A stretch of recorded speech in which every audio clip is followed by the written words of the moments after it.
This narrative delves profoundly into the most captivating and, at times, sorrowful junctures within human history.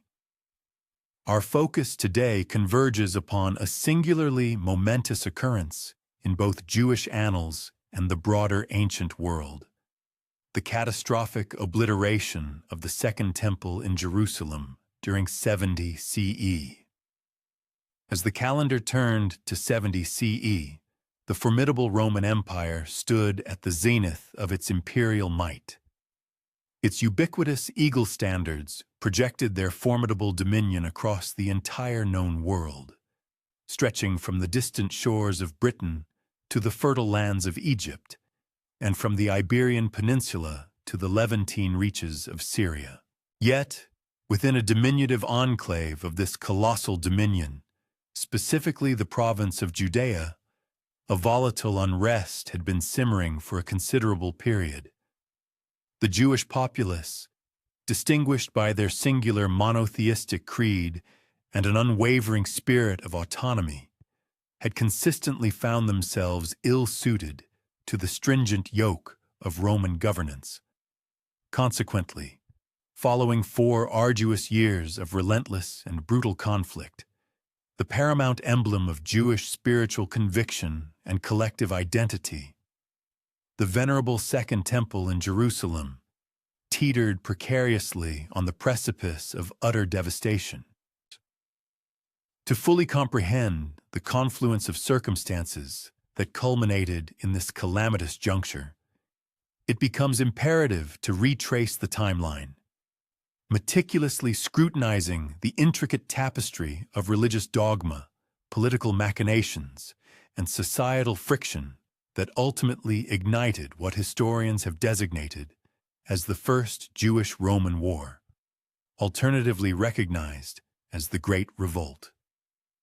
The genesis of this profound narrative does not commence with the climactic siege itself, but rather with a protracted span of several decades marked by burgeoning exasperation, profound cultural discord, and a level of administrative ineptitude so staggering it would undoubtedly provoke dismay even among contemporary bureaucratic professionals. Despite its unparalleled military might and renowned organizational acumen, the Roman Empire adopted a rather distinctive methodology for administering its disparate territories. Instead of enforcing a monolithic system across all its dominions, Rome frequently permitted indigenous customs and religious observances to persist, contingent upon the consistent remittance of taxes and the steadfast avoidance of insurrectionary activities. While this pragmatic policy generally proved efficacious in the majority of its provinces, Judea, however, posed an array of particularly singular and intractable challenges. The Jewish religion, characterized by its rigorous monotheistic doctrine and intricate ceremonial precepts, represented an anomaly fundamentally distinct from any other spiritual practice the Romans had hitherto encountered within their expansive imperium. The Second Temple, magnificently reconstructed following the Babylonian exile circa 516 BCE, transcended the mere definition of a sacred edifice. It functioned as the vibrant, pulsating core of Jewish civilization itself. It served as the hallowed site for sacrificial offerings, a magnet drawing countless pilgrims from every corner of the Mediterranean basin, and the exclusive domain where the esteemed high priest meticulously executed the most hallowed rites of Jewish devotion. Beyond its profound spiritual significance, the temple also operated as an immense economic engine, amassing colossal wealth. This revenue streamed in primarily from the temple tax, conscientiously remitted by Jewish communities dispersed across the diaspora, and was further augmented by the ceaseless influx of devout pilgrims journeying to Jerusalem for the celebration of its principal religious festivals. However, it was precisely at this juncture that the situation became exceedingly intricate and indeed, candidly, somewhat preposterous. The Romans, in what they presumably considered their boundless sagacity, concluded that the most effective administrative strategy for Judea involved the deployment of a succession of client kings and procurators. These appointees appeared to have been chosen predominantly for their proficiency in extracting maximum fiscal revenue, coupled with a striking disregard for and minimal comprehension of indigenous customs. This approach bore a striking resemblance to entrusting the management of a sophisticated IT department to an individual entirely unfamiliar with the rudimentary mechanics of a computer system. While technically feasible, the ultimate outcome was predictably destined for failure. The underlying tensions began a pronounced ascent during the imperious reign of Emperor Caligula, who conceived the utterly brilliant notion of mandating the installation of his own likeness within the hallowed precincts of the temple. For anyone conversant with the tenets of Jewish religious law, this directive was tantamount to proposing the offering of bacon cheeseburgers upon the sacred altar, an unthinkable abomination. The Jewish populace reacted with profound horror and outrage, and it was solely Caligula's fortuitous assassination in 41 CE that averted what would almost certainly have been an instantaneous and widespread uprising. A measure of tranquility was tentatively restored under the subsequent rule of Emperor Claudius, who, for the most part, endeavored to demonstrate a degree of deference to Jewish customs. However, the true genesis of profound difficulties commenced with the ascension of Nero to imperial authority. He proceeded to appoint a succession of procurators who seemingly perceived their administrative roles primarily as lucrative avenues for personal aggrandizement. These officials, including notable figures such as Antonius Felix and Porcius Festus, presided over Judea with a detrimental blend of rampant corruption, profound insensitivity to local sentiments, and what can only be accurately characterized as truly spectacular administrative incompetence. The already volatile situation was further compounded by the emergence of diverse Jewish factions, each possessing distinct ideologies regarding the appropriate response to Roman suzerainty. The Pharisees, whose principal preoccupation lay with the meticulous observance of religious law and practice, typically advocated for a pragmatic accommodation with Rome, provided that their spiritual liberties remained uninfringed. Conversely, the Sadducees, who exerted considerable influence over the temple hierarchy, possessed a significant vested interest in preserving the existing order, given that their authority and considerable wealth emanated directly from the temple's elaborate system. Yet, amidst these established groups, more radical elements were also beginning to coalesce. The Zealots, as this fervent cohort became identified, espoused the conviction that divine providence would not permit the Romans to perpetually govern the Holy Land. They therefore asserted it was the sacred obligation of devout Jews to vigorously oppose and ultimately cast off foreign subjugation. These individuals were not merely religious extremists. A substantial number were propelled by legitimate grievances concerning oppressive taxation, pervasive corruption, and the gradual erosion of their cherished traditional Jewish autonomy. Furthermore, the landscape was terrorized by the Sicarii, a clandestine cadre of assassins whose appellation derived from the distinctive curved daggers, or psyche, they expertly concealed within their garments. Their modus operandi involved the targeted elimination of Roman officials and Jewish collaborators, typically in bustling public venues, after which they would seamlessly vanish back into the throng. The profound challenge of upholding civic order in such an environment is readily discernible. Given the constant apprehension that any individual encountered in a marketplace might be secreting a lethal weapon and regard one as a justifiable casualty. The decisive catalyst that ultimately ignited the Great Revolt manifested in 66 CE. In a pattern regrettably common to numerous historical catastrophes, its origins lay in an ostensibly minor incident that swiftly spiraled beyond any hope of containment. The Roman procurator Gessius Florus, a figure deemed extraordinarily corrupt and notoriously brutal, even by the often lenient standards of Roman provincial administration, resolved to appropriate a substantial quantity of silver from the sacred temple treasury, ostensibly to compensate for outstanding tax arrears. This act transcended mere larceny. It constituted an unpardonable sacrilege of the most egregious kind. The Jewish inhabitants of Jerusalem reacted with fervent public protests and pointed mockery.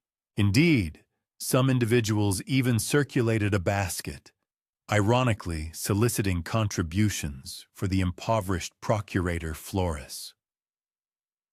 Florus, it would appear, possessed a notably undeveloped sense of humor, for he retaliated against this derision by dispatching Roman legions into the city to apprehend the protesters and execute several prominent citizens by crucifixion. This punitive measure inevitably incited widespread riots, which in turn provoked even more draconian repression, thereby fueling a further resurgence of civil unrest. With bewildering rapidity, before a full understanding of the unfolding events could be grasped, Jerusalem found itself engulfed in outright rebellion. The gravity of the situation intensified precipitously when Eleazar ben Ananias, who served as the captain of the temple guard, successfully persuaded the priestly order to discontinue the customary daily sacrifice offered in obeisance to the Roman emperor. While this action might seem inconsequential to a contemporary observer, within the intricate framework of Roman imperial ideology, it amounted to an unequivocal declaration of sovereign independence. The ritualistic sacrifice performed in honor of the emperor represented a fundamental means by which subjugated populations affirmed their allegiance to Rome, and its deliberate cessation was universally interpreted by all parties involved as an overt act of defiant insurrection. What ensued was a convoluted and frequently tumultuous conflict, destined to persist for 4 grueling years, ultimately reconfiguring the entire panorama of Judaism and nascent Christianity. Initially, the insurgent forces achieved notable triumphs, successfully expelling the entrenched Roman garrison from Jerusalem and decisively vanquishing a Syrian legion dispatched to quell the burgeoning disorder. For a fleeting interval, it appeared genuinely plausible that the Jewish people might indeed succeed in completely repudiating Roman suzerainty. The victorious rebels promptly established their own autonomous administration, commenced minting their distinctive coinage emblazoned with defiant slogans such as "Freedom of Zion" and "Jerusalem the Holy," and began assiduously preparing for what they rightly anticipated would be a colossal Roman counteroffensive. Yet it is precisely at this juncture that the historical narrative acquires an element of tragic absurdity, a characteristic seemingly endemic to countless historical calamities. The Jewish insurgents, remarkably, expended nearly as much energy and resources engaging in internecine conflict as they did confronting the formidable Roman legions. The nascent rebel movement was fractured into numerous competing factions, each commanded by its own distinct leadership, controlling separate enclaves within Jerusalem and adhering to divergent strategies regarding the prosecution of the war. Prominently, there were the Zealots, under the command of figures like Eleazar ben Simon, who maintained dominion over the sacred inner courts of the temple. Separately, the adherents of John of Gischala held sway over the northern districts of the city, while Simon Bar Giora commanded the strategic upper city and a significant portion of the adjacent rural territories. These disparate groups squandered prodigious quantities of their precious time and vital energy in mutual combat, even resorting to the self-destructive act of incinerating one another's crucial food provisions. Such internal strife, regrettably, rendered the Roman task of subjugation substantially less arduous. It is indeed pertinent to pause and contemplate the sheer incongruity of this predicament.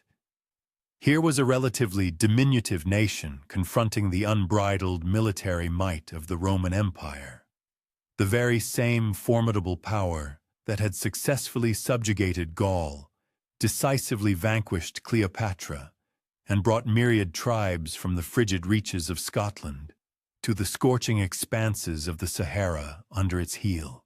Instead of presenting a unified front against this existential menace, the rebels were entangled in what amounted to a tripartite civil war within the confines of their own besieged capital. The scenario is comparable to the American colonies in 1776, choosing to engage in internal skirmishes rather than confronting the British, albeit infused with a heightened degree of religious fervor and markedly more impassioned orations concerning divine intervention. Concurrently, Emperor Nero had entrusted Vespasian, recognized as one of Rome's most seasoned and capable generals, with the formidable mandate to quell the burgeoning rebellion.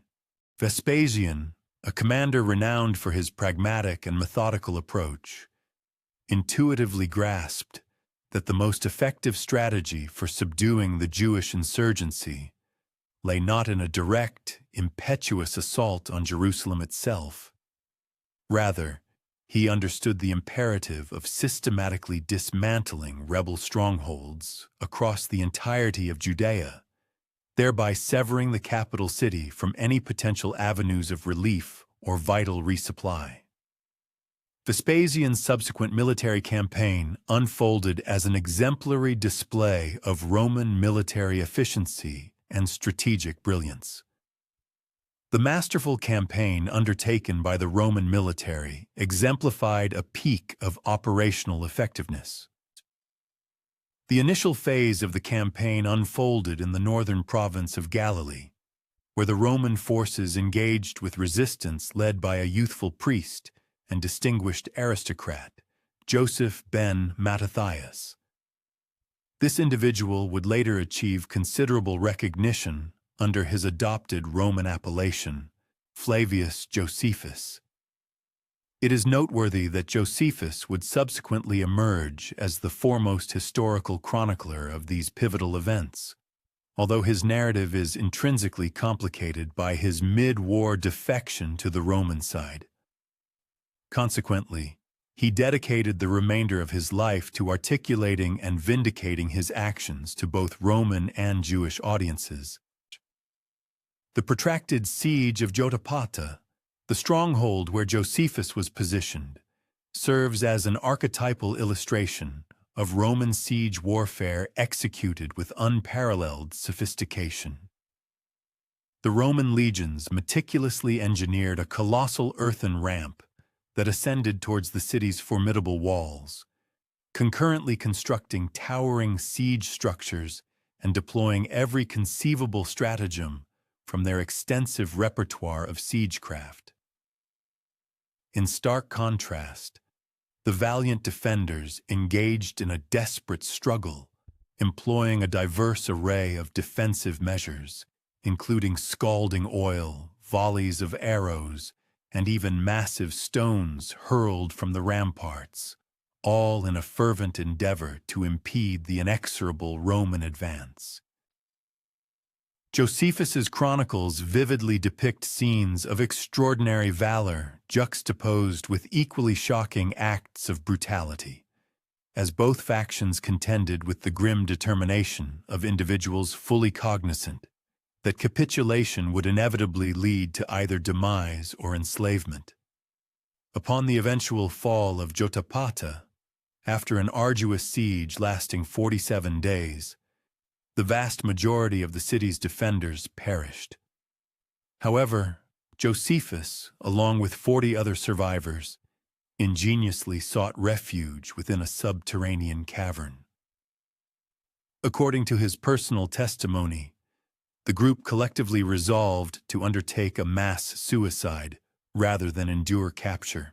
Yet, Josephus, through what he attributed to divine intervention, though it bore a striking resemblance to astute manipulation, persuaded his companions to draw lots to determine the sequential order of their self-inflicted deaths. Remarkably, Josephus found himself among the final 2 survivors, at which critical juncture he adroitly convinced his remaining comrade that they should surrender, thereby abandoning their grim suicide pact.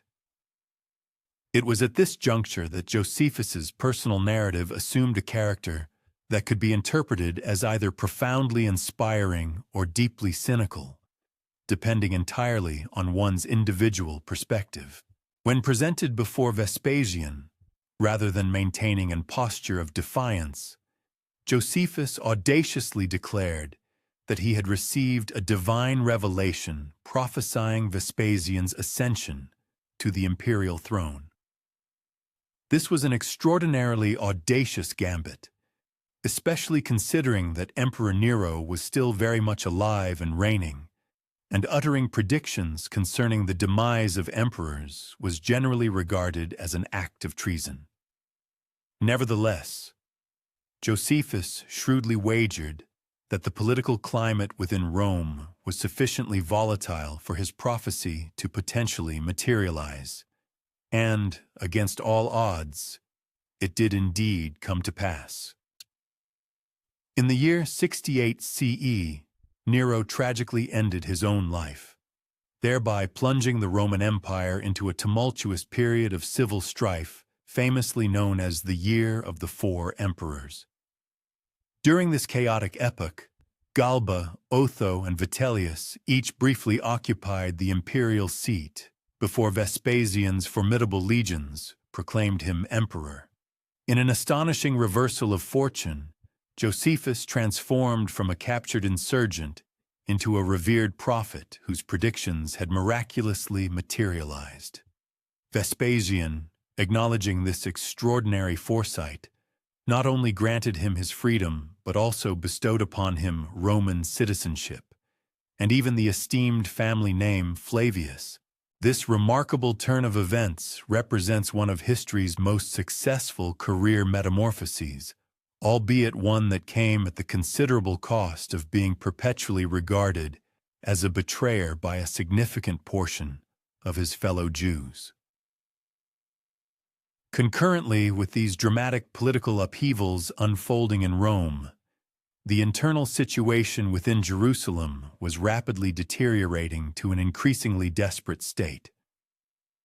The venerable city found itself inundated with a massive influx of refugees from the surrounding rural areas, placing an immense and unsustainable burden on already strained food provisions and sanitation infrastructure, which were barely adequate for the normal populace.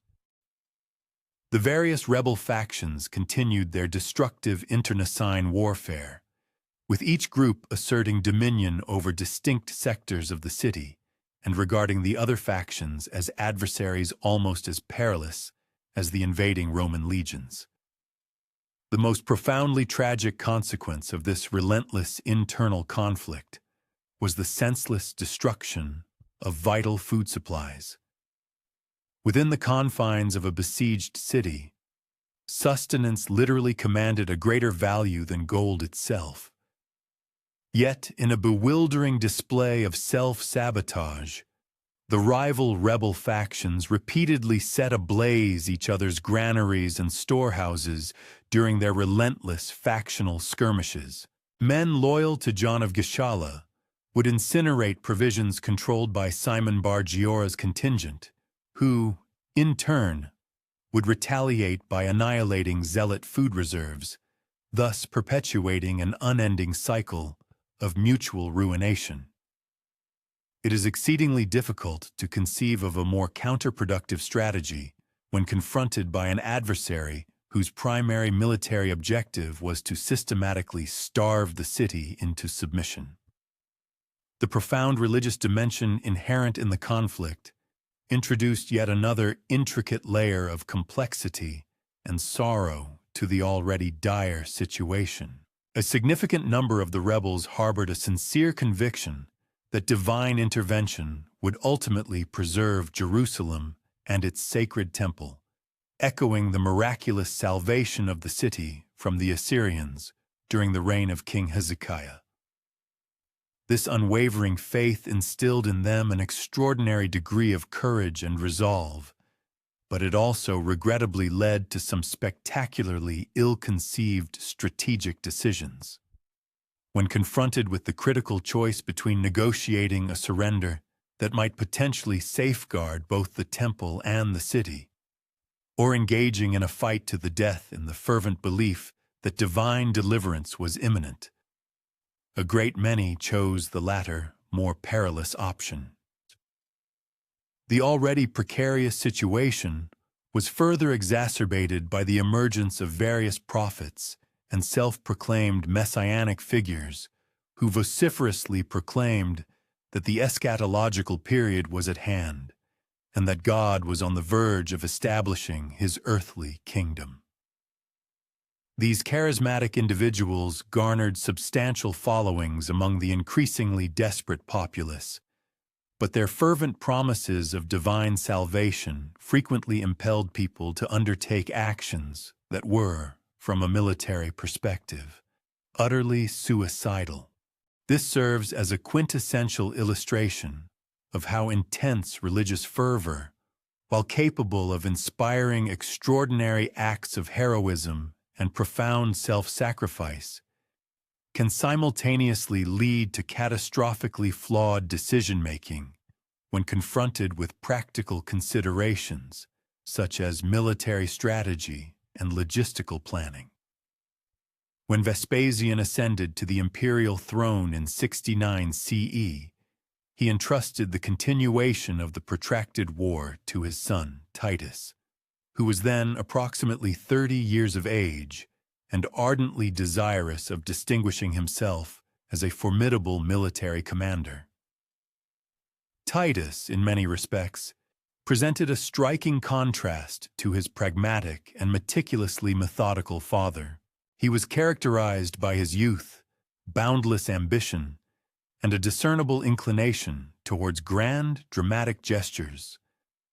Furthermore, he was reputedly quite handsome and possessed a charming demeanor, qualities that would later become particularly pertinent when he embarked upon a celebrated romantic liaison with the Jewish princess Berenice, who was the sister of King Agrippa II. Titus arrived outside the venerable city of Jerusalem in the spring of 70 CE, commanding a formidable contingent of 4 legions, specifically the 5th Macedonica, ex Fretensis, Tutitrin Fulminata, and 15th Apollinaris, supplemented by numerous auxiliary units and an extensive array of sophisticated siege apparatus. The aggregate Roman force likely comprised approximately 60,000 combatants, thereby constituting one of the largest armies Rome had ever marshaled for a singular military campaign. The implicit message conveyed by this overwhelming display of military might was unequivocally clear. Rome would no longer countenance any further insurrection within Judea. The ensuing siege of Jerusalem stands as one of the most brutal and profoundly tragic episodes in the annals of ancient history. The city was meticulously encircled by a colossal siege wall, known as a circumvallation, which effectively precluded any ingress or egress. This strategic deployment constituted standard Roman siege methodology, meticulously designed to prevent the besieged defenders from receiving vital supplies or reinforcements, while simultaneously denying them any opportunity for escape. The psychological impact of this impenetrable barrier was utterly devastating. The Roman siege works meticulously constructed around Jerusalem represented an unparalleled feat of military engineering, even by the already impressive Roman standards. The circumvallation itself spanned an impressive distance of approximately 4.5 miles and incorporated 13 strategically positioned forts around the perimeter of the city. Remarkably, this massive defensive structure was erected in a mere 3 days, offering a vivid testament to the extraordinary efficiency of Roman military engineering when operating under intense motivation. Josephus, who observed this monumental construction from the Roman side, described it as an almost supernatural display of speed and organizational prowess. Within the beleaguered city, the situation spiraled into an increasingly desperate state. The population, swollen disproportionately by the influx of refugees, may have reached an astonishing 600,000 individuals or even more, all crammed into an urban space that was already severely overcrowded under normal demographic conditions. Food supplies, already critically depleted by the incessant factional infighting, began to vanish entirely. Water resources were stringently rationed, and the existing sanitation systems utterly collapsed under the immense strain. Consequently, communicable diseases began to proliferate unchecked, and the daily death toll mounted inexorably. However, perhaps the most profoundly heartbreaking aspect of the extended siege was the insidious manner in which it systematically tore apart families and dissolved communities. Josephus vividly recounts harrowing scenes of parents fiercely contending with their own offspring for meager scraps of sustenance, of individuals perishing in the public thoroughfares while others callously stepped over their lifeless bodies, and of the complete disintegration of customary social bonds under the relentless duress of starvation and profound despair. He poignantly narrates the tragic account of a wealthy woman identified as Mary, daughter of Eleazar, who became so utterly desperate that she resorted to killing and consuming her own infant son.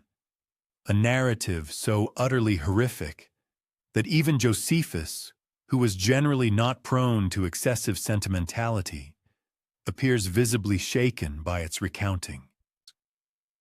The Roman assault on the fortified city proceeded through carefully orchestrated stages, with Titus methodically dismantling the outer defensive perimeters before advancing towards the inner fortifications. The Jewish defenders fought with an almost superhuman, desperate courage, employing every conceivable tactic to impede the relentless Roman advance. They ingeniously excavated tunnels beneath the Roman siege works in an attempt to collapse them. They executed sudden, audacious sorties from the city walls to directly engage the Roman construction crews. Furthermore, they effectively utilized catapults and ballistae to unleash a devastating barrage of projectiles upon the Roman positions. One of the most dramatic and intensely fought episodes of the entire siege transpired when the Roman legions finally breached the outer wall and initiated their ferocious assault on the second wall. The combat was so exceptionally fierce and unyielding that Titus himself reportedly felt compelled to draw his own sword and personally join the fray, galvanizing his troops through his direct, personal example. The Jewish inhabitants, fiercely defending their homes and their sacred city, contested every single street and every single building with unwavering resolve. The Romans, as professional soldiers with an impeccable reputation to uphold, were equally determined to unequivocally demonstrate their overwhelming superiority. The pivotal moment in the relentless Roman offensive arrived with the successful seizure of the Antonia fortress, a formidable bastion strategically positioned to command a sweeping view of the revered temple complex. This conquest dealt a profound psychological blow to the Jewish defenders, as the fortress had long been regarded as an unassailable stronghold. From this newly acquired vantage point within the Antonia, Roman war machines, specifically their powerful catapults, could unleash a relentless barrage of heavy stones and flaming arrows directly upon the sacred temple courts. This incessant assault rendered it utterly impossible for the priests to maintain the daily sacrificial rituals, a practice fundamentally interwoven with the very fabric of Jewish religious observance. Yet, despite the increasingly desperate and seemingly insurmountable odds confronting them, a significant number of the resolute defenders adamantly refused to capitulate.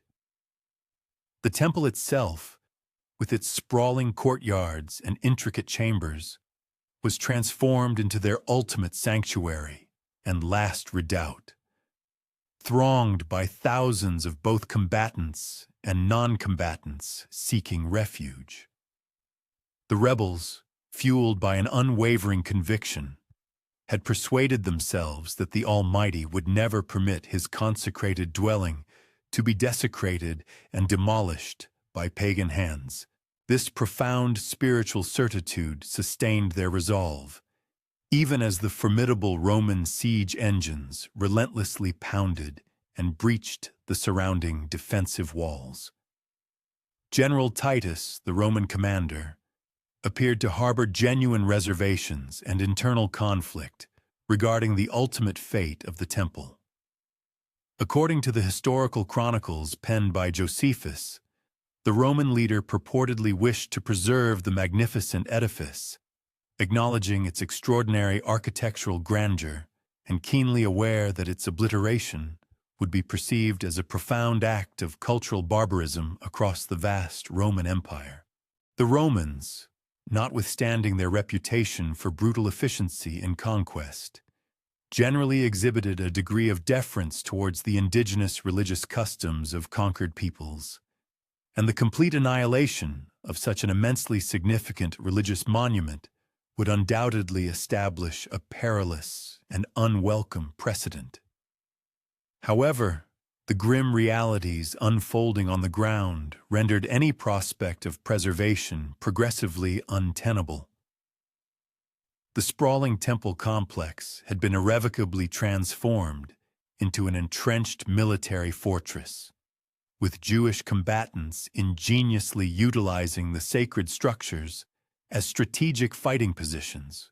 Consequently, every single courtyard had to be forcibly seized through direct assault, and each individual chamber painstakingly cleared of its entrenched defenders.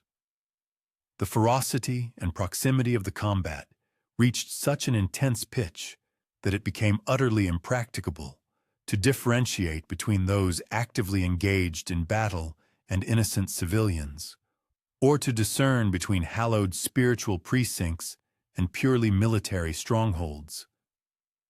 The climactic assault on the temple precincts commenced on the 17th day of the month of Tammuz, according to the ancient Jewish calendar. The Roman legions had meticulously engineered and constructed immense siege ramps, strategically positioned against the formidable temple walls, while their colossal battering rams ceaselessly hammered day and night against the ancient hallowed stones. The auditory experience within that beleaguered city must have been utterly overwhelming and deafening. The thunderous impact of the rams, the guttural shouts and commands of the Roman soldiers, and the agonizing screams of the wounded, all reverberating with terrifying intensity off the very walls of what had once stood as the most sacred sanctuary in all of Judaism. The defenders, knowing they contended for stakes far exceeding their mere mortal existence, fought with an extraordinary, almost suicidal desperation. Their struggle encompassed their entire inherited way of life, their profound spiritual connection to the divine, and every intrinsic element that defined their identity as a distinct people. With an almost reckless courage, they hurled themselves against the serried ranks of Roman shields, choosing an honorable death over the profound desecration of their hallowed space. Many harbored a fervent, genuine conviction that at the 11th hour God would miraculously intervene, delivering them from destruction, just as he had so often done throughout their long and storied history. Yet tragically, no such divine intervention manifested. On the fateful 9th day of Av in the year 70 CE, the relentless Roman soldiers finally breached the temple's formidable defenses, pouring tumultuously into its sacred courtyards.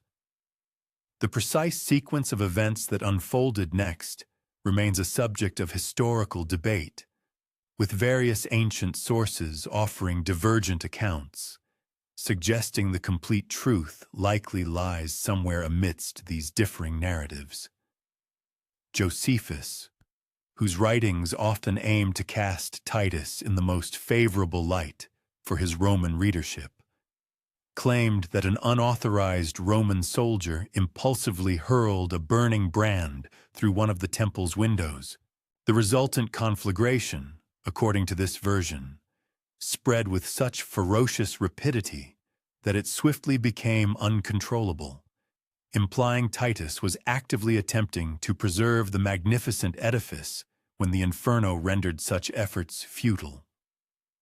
Other historical accounts, however, propose a more calculated and deliberate act of destruction, suggesting that Roman soldiers systematically ignited fires throughout the vast complex as an integral part of their coordinated assault.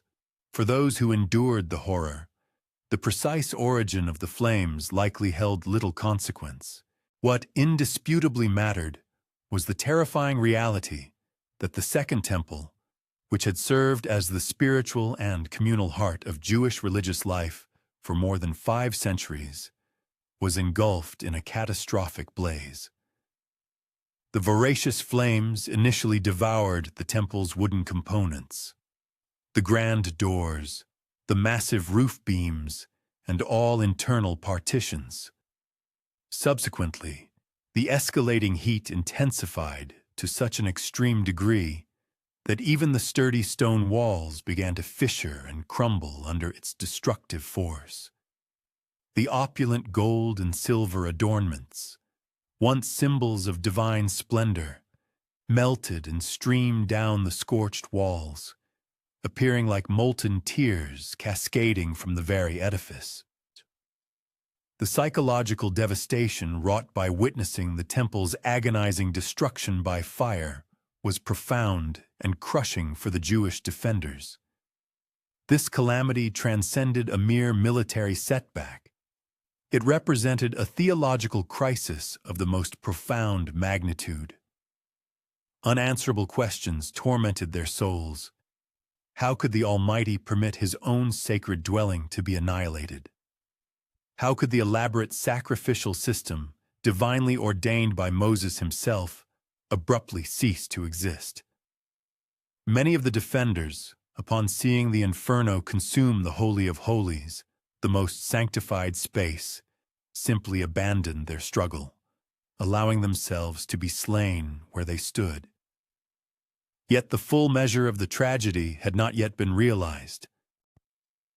As the temple continued its agonizing immolation, thousands of individuals, including brave fighters, revered priests, and countless civilians, found themselves inextricably trapped within the sprawling complex. Some perished at the hands of merciless Roman soldiers, others succumbed to the merciless flames, and still others were crushed beneath the collapsing walls and roofs. Josephus controversially asserts that a staggering 1.1 million people perished throughout the entire siege, although contemporary historians generally regard this figure as a substantial exaggeration. Nevertheless, even if one postulates a considerably lower actual death toll, the event undeniably constituted a catastrophe of truly colossal proportions. Once the Romans had successfully secured the smoldering temple complex, they embarked upon a methodical and systematic looting operation, seizing every valuable object that had miraculously escaped the Inferno's destructive reach. The temple treasury, which had meticulously amassed immense wealth through contributions from Jewish communities spanning the entire Mediterranean world, was completely emptied. Sacred vessels, intricately crafted ceremonial objects, and invaluable religious artifacts were ruthlessly carried off to Rome, destined to become symbols of Roman triumph. The iconic golden menorah, the revered table of showbread, and numerous other precious items from the temple would later be prominently displayed in Titus's magnificent triumphal parade through the bustling streets of Rome. The devastating destruction of the temple was swiftly followed by the systematic demolition of much of the remaining city of Jerusalem.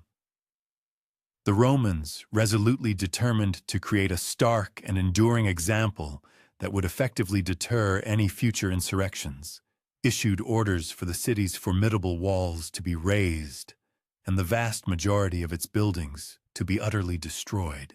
Only the venerable western wall of the temple complex was deliberately spared, along with 3 imposing towers from Herod's grand palace, left standing as somber monuments, a stark reminder of what had once proudly stood there, and a testament to the overwhelming power and might of Rome. The human toll exacted by the protracted siege was utterly staggering. Those individuals fortunate enough to survive the brutal fighting and the consuming flames faced an equally bleak and harrowing destiny.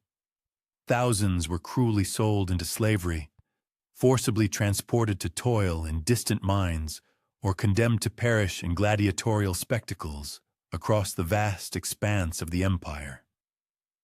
The elderly and the infirm were summarily executed, deemed to possess no economic utility as slaves. Children were heartlessly torn from their parents. Families were irrevocably shattered, and an entire deeply ingrained way of life was effectively brought to a devastating end. However, perhaps the most profound and far-reaching consequence of the temple's destruction was not merely physical, but rather deeply religious and cultural.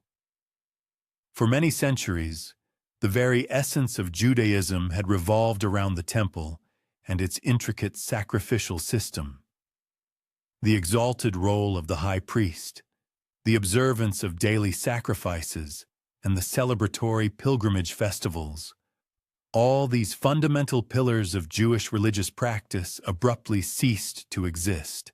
It was as if the entire foundational structure of Jewish civilization had been abruptly yanked out from beneath the people, leaving them adrift and disoriented. The immediate and pressing question confronting the survivors was deceptively simple yet profoundly existential. How would one continue to practice Judaism in the absence of the temple? The sacrificial system, central to their faith, could not possibly function without the sacred altar located in Jerusalem. The venerable priesthood found its primary, divinely appointed function rendered obsolete. The joyous pilgrimage festivals became impossible to observe with proper adherence and reverence. It seemed entirely conceivable that Judaism itself might simply vanish, gradually absorbed and assimilated into the broader, dominant Greco-Roman culture, much like numerous other conquered peoples had experienced throughout history. Yet it is precisely at this juncture that the historical narrative takes an unexpected and remarkable turn, for the temple's destruction, catastrophic though it undoubtedly was, paradoxically catalyzed one of the most extraordinary religious transformations in the annals of human history. A visionary cohort of rabbis, prominently led by influential figures such as Yohanan ben Zakkai, had already begun the crucial work of conceiving and developing novel forms of Jewish practice that were not contingent upon the physical existence of the temple. Their innovative approach shifted the emphasis from animal sacrifice to fervent prayer, from arduous pilgrimage to diligent study, and re-centered religious life from the grand temple to the intimacy of the home and the communal gathering of the synagogue. Yohanan ben Zakkai's own compelling personal narrative vividly illustrates the pragmatic adaptability that would come to define post-temple Judaism. According to a revered legend, he ingeniously orchestrated his own clandestine escape from Jerusalem during the intense siege, reportedly being smuggled out in a coffin.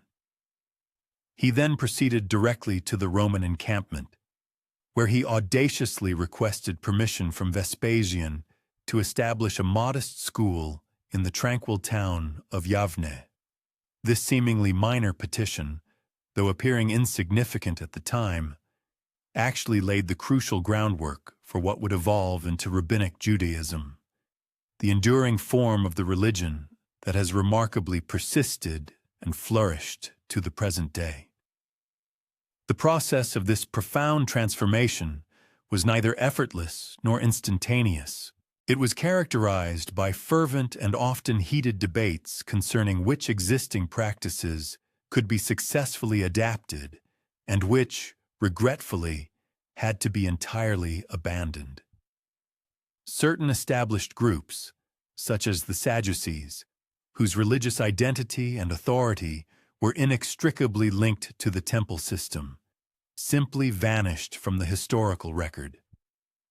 Other communities, like the Essenes, who had already chosen to sequester themselves from mainstream Jewish society, also gradually faded into obscurity. However, the Pharisees, with their distinctive emphasis on oral law and their remarkable capacity for adaptable interpretation of sacred scripture, provided the indispensable foundation for Judaism's continued survival and subsequent evolution. Concurrently, the early Christians, who at this historical juncture were still largely considered a Jewish sect, encountered their own profound crisis of theological interpretation. Some adherents viewed the temple's destruction as a powerful vindication of Jesus' prophecies concerning the eventual demise of the Old Covenant. Others grappled with the agonizing question of how God could possibly permit such a devastating catastrophe to befall his chosen people. Ultimately, the destruction of Jerusalem would play a pivotal role in contributing to Christianity's eventual separation from its foundational Jewish roots and its subsequent transformation into a predominantly Gentile religion. The Roman victory, a spectacle of might and dominion, was celebrated with a grandeur befitting a triumphant empire. Following his decisive campaign, Titus made his illustrious return to Rome in 71 CE, where he was bestowed with the highest honor imaginable within the Roman state, a triumph. This was no mere parade. It was a multi-day public extravaganza, a meticulously orchestrated display of imperial power and conquest. Throngs of captured prisoners, including many Jews, were paraded through the streets, serving as living testament to the subjugated. Vast quantities of plundered riches, specifically the sacred treasures from the Jerusalem temple, gleamed under the Roman sun, openly showcased as spoils of war. Elaborate theatrical presentations vividly reenacted scenes from the conquered territories, immersing the Roman populace in the narrative of their unassailable dominance. Standing as an enduring testament to this monumental victory, the Arch of Titus remains a prominent landmark in Rome even today. Its surfaces are adorned with exquisite, detailed relief sculptures that graphically depict Roman soldiers bearing the temple's most sacred artifacts, including the revered menorah.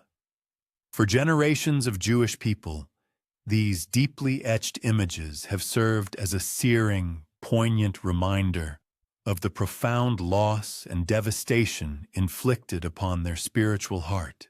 Yet, paradoxically, these same images have also evolved into a potent symbol of their indomitable survival and an unwavering hope for eventual restoration.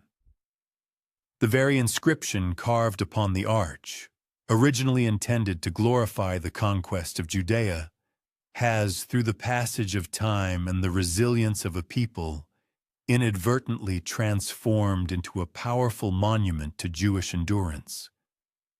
The immense wealth seized from the temple was subsequently channeled into the ambitious construction of the Colosseum, meaning that this iconic Roman amphitheater, one of the most recognizable monuments of antiquity, was quite literally forged from Jewish gold and silver.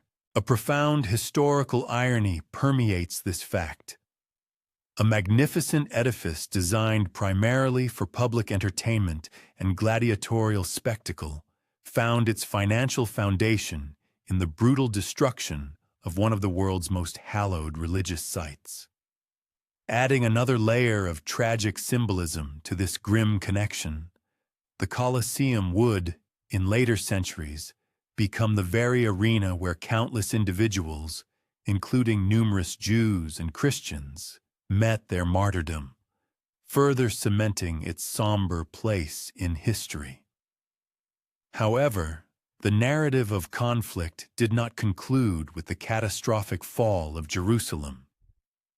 Despite the seemingly absolute nature of the Roman victory, Jewish resistance within the region was far from extinguished.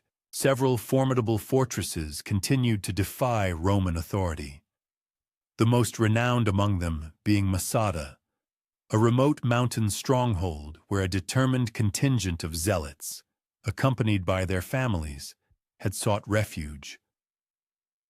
The arduous siege of Masada, which protracted until 73 or 74 CE, would etch itself into the annals of Jewish history as one of its most legendary and emotionally charged episodes, symbolizing an unyielding spirit against overwhelming odds. It is crucial to acknowledge, however, that our primary historical narrative for this dramatic event originates once again from the writings of Josephus, whose accounts are widely considered to possess a degree of romanticized embellishment.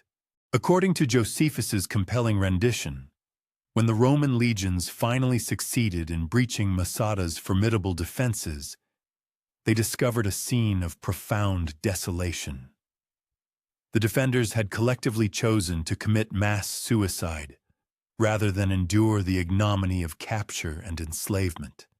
Eleazar ben Yair, the charismatic leader of the besieged, is said to have delivered a series of impassioned speeches, eloquently persuading his followers that a dignified death was infinitely preferable to a life of Roman subjugation. Irrespective of the absolute historical veracity of this particular account, Masada has undeniably become an enduring and powerful emblem of Jewish resistance, embodying an unwavering willingness to sacrifice life itself in the pursuit of freedom and profound religious conviction. The far-reaching repercussions of the Jewish war extended well beyond the immediate confines of Judea itself. Jewish communities dispersed throughout the vast Roman Empire experienced the temple's destruction with both practical and profound psychological impacts. The annual temple tax, a sacred contribution meticulously collected from Jews across the diaspora to sustain the Jerusalem temple, was cruelly rerouted by the Romans. This revenue was now forcibly directed to the temple of Jupiter Optimus Maximus in Rome. A deliberate act of profound humiliation designed to add unbearable insult to the already grievous injury suffered by the Jewish people, desecrating a cherished religious obligation. Furthermore, the war precipitated significant and enduring economic consequences. Judea, prior to the conflict, had flourished as a prosperous province, reliably contributing substantial tax revenues to the formidable Roman treasury. The extensive devastation of Jerusalem, coupled with the widespread depopulation of much of the surrounding countryside, resulted in a drastic and immediate reduction of this vital revenue stream. The Roman authorities were compelled to allocate considerable resources towards the arduous tasks of rebuilding the infrastructure and repopulating the ravaged region. Consequently, it would be many decades before Judea could hope to recover and restore its pre-war economic productivity and stability. The demographic impact was equally, if not more, devastating. While Josephus's assertion that over 1 million individuals perished during the conflict is almost certainly an exaggeration that requires critical scrutiny, even more conservative and rigorously assessed estimates indicate that the population of Judea was tragically diminished by at least half. Entire towns and villages, once bustling centers of life, were abandoned to decay. Vast tracts of fertile agricultural land lay fallow and uncultivated, and the intricate social and economic networks that had sustained Jewish civilization in the region for centuries were utterly shattered, leaving a void that would take generations to mend.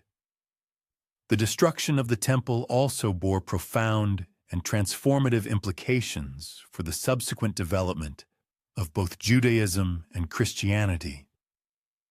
For Judaism, this catastrophe necessitated a complete and radical reimagining of its religious practices and core identity.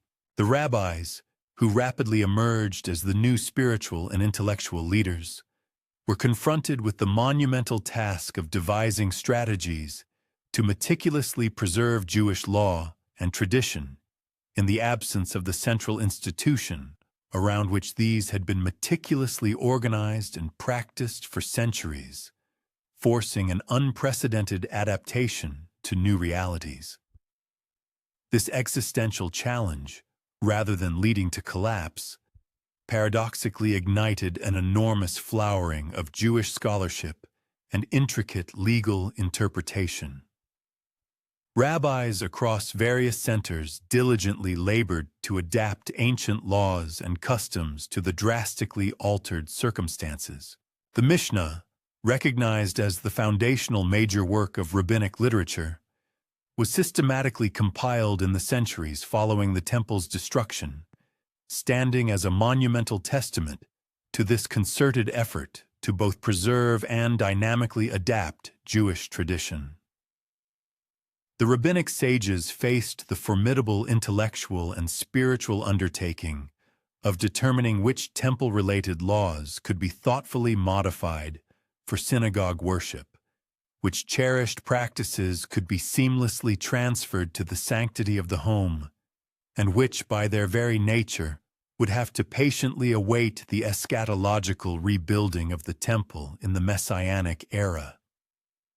For the nascent Christian movement, the destruction of Jerusalem served as a pivotal theological watershed. Early Christian writers, including the revered gospel authors, had meticulously recorded Jesus' prescient prophecies concerning the temple's impending destruction. When these prophecies were undeniably fulfilled, It appeared to powerfully validate Christian claims regarding Jesus' divine nature and his authoritative prophetic voice. Concurrently, the calamitous events that had befallen the Jewish homeland significantly accelerated the process of Christianity's gradual yet decisive separation from its deeply rooted Jewish matrix, carving out its distinct identity. The Roman perspective on the protracted conflict was, quite understandably, markedly different. For the formidable Roman Empire, the Jewish war was primarily perceived as an unequivocal assertion of imperial authority and a stark demonstration that any rebellion against the might of Rome would be met with swift, brutal, and utterly unforgiving suppression. The comprehensive destruction of Jerusalem was intentionally engineered to serve as a chilling object lesson, a brutal warning to other potentially rebellious provinces. This is the inevitable consequence when one dares to challenge the unyielding power of Rome. However, Roman administrators and strategists also appeared genuinely puzzled by the sheer intensity and unwavering resolve of Jewish resistance.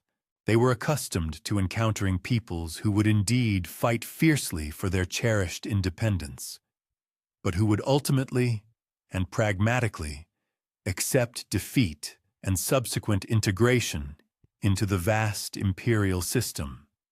The Jewish refusal to compromise on deeply held religious matters, their profound willingness to embrace death rather than participate in mandatory imperial cult practices, and their apparent preference for total destruction over any form of assimilation presented a profound and perplexing challenge for the Roman mind to truly comprehend.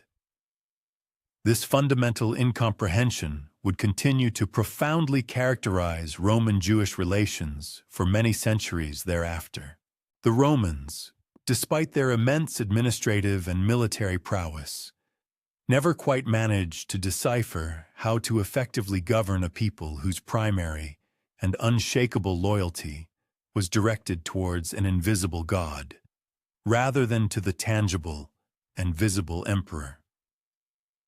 This inherent clash of allegiances inexorably led to further devastating conflicts, most notably the Bar Kokhba revolt, which raged from 132 to 135 CE, ultimately resulting in even more catastrophic consequences and widespread devastation for the already beleaguered Jewish population of Palestine.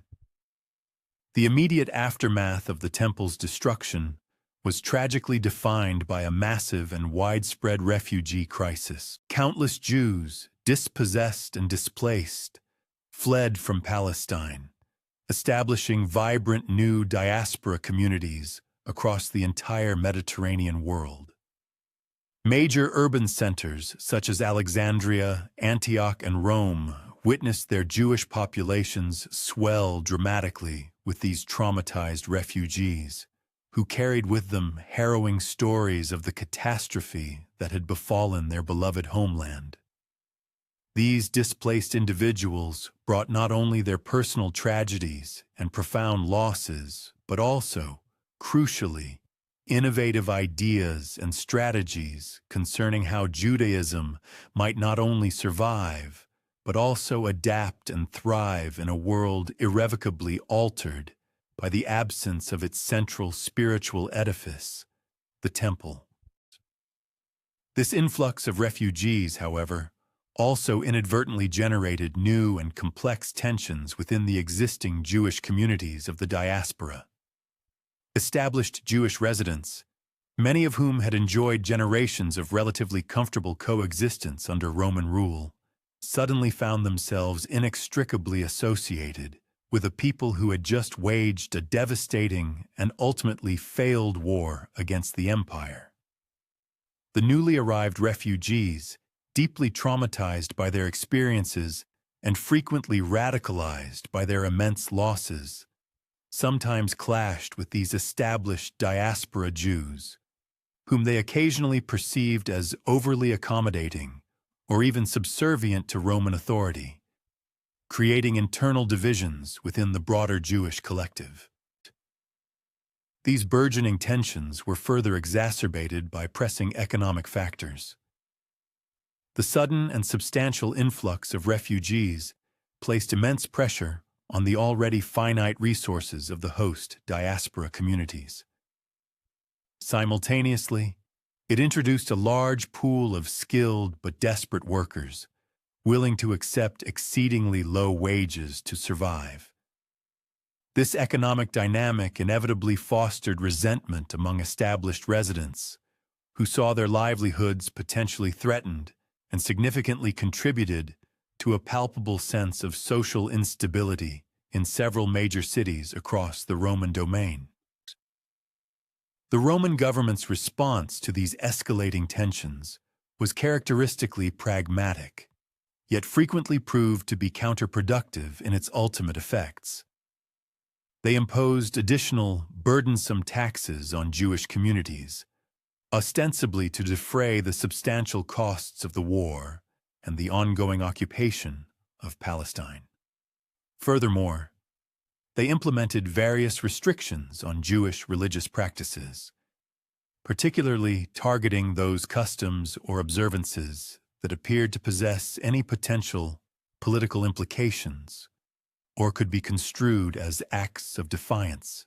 The cumulative result of these policies was not, as perhaps intended, to pacify the Jewish populace, but rather to intensify, rather than diminish, Jewish alienation from and resentment towards Roman rule, sowing the seeds for future discord. One of the most profound and enduring long-term consequences of the temple's destruction was the fundamental shift it engendered in Jewish attitudes towards political power and the efficacy of military resistance. The catastrophic and undeniable failure of the Great Revolt led a significant number of Jews to the sobering conclusion that direct military confrontation with the overwhelming might of Rome was ultimately futile and self-destructive. Instead, a new philosophical consensus began to emerge, that long-term survival and flourishing depended crucially on a strategy of accommodation and intelligent adaptation, rather than continued armed resistance. This pivotal shift in collective attitude was vividly reflected in the subsequent development of Rabbinic Judaism, which consciously reprioritized and emphasized rigorous study of sacred texts, fervent prayer, and exemplary ethical behavior as its core tenets, moving away from the previous focus on political activism or direct military action.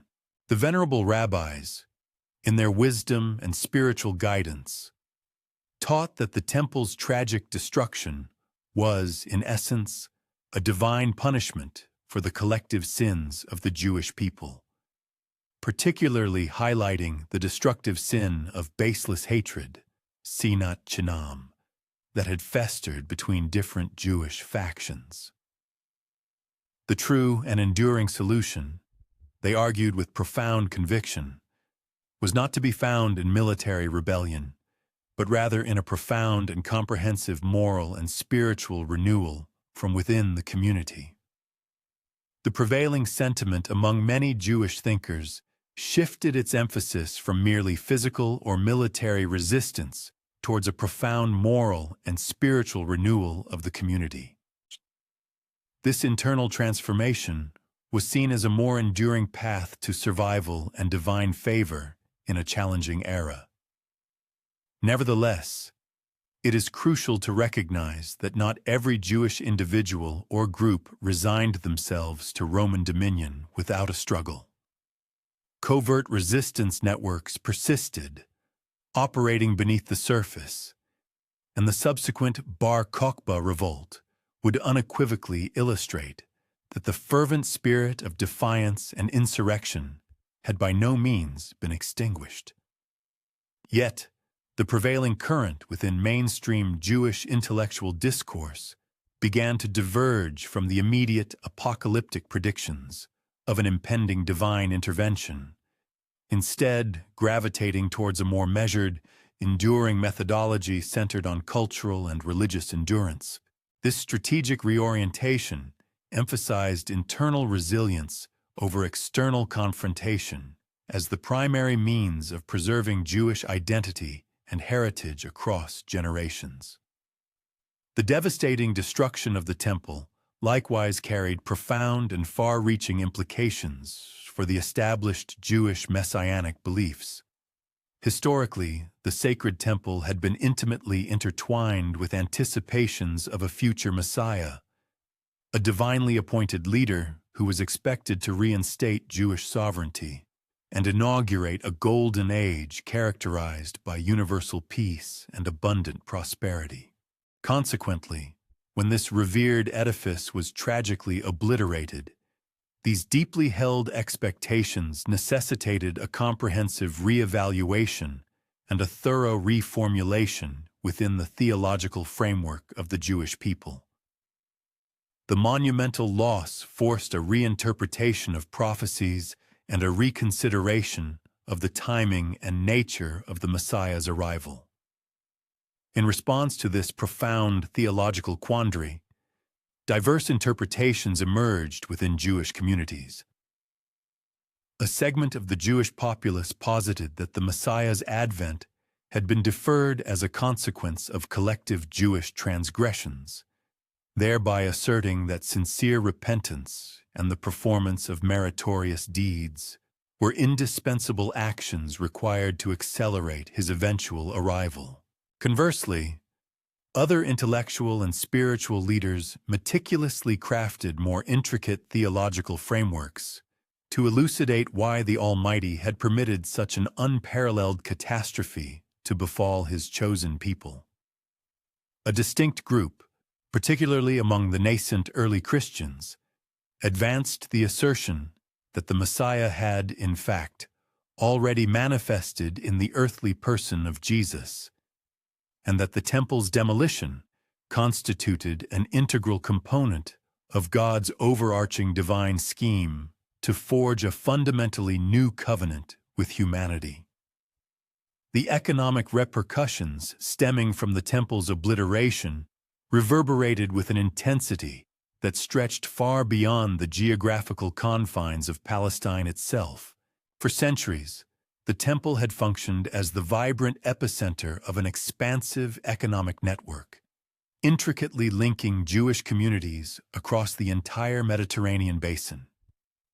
The annual temple tax, the continuous flow of pilgrims, the burgeoning tourism industry, and the extensive trade in various ritual objects had collectively generated immense prosperity and provided sustenance for countless thousands of individuals through employment.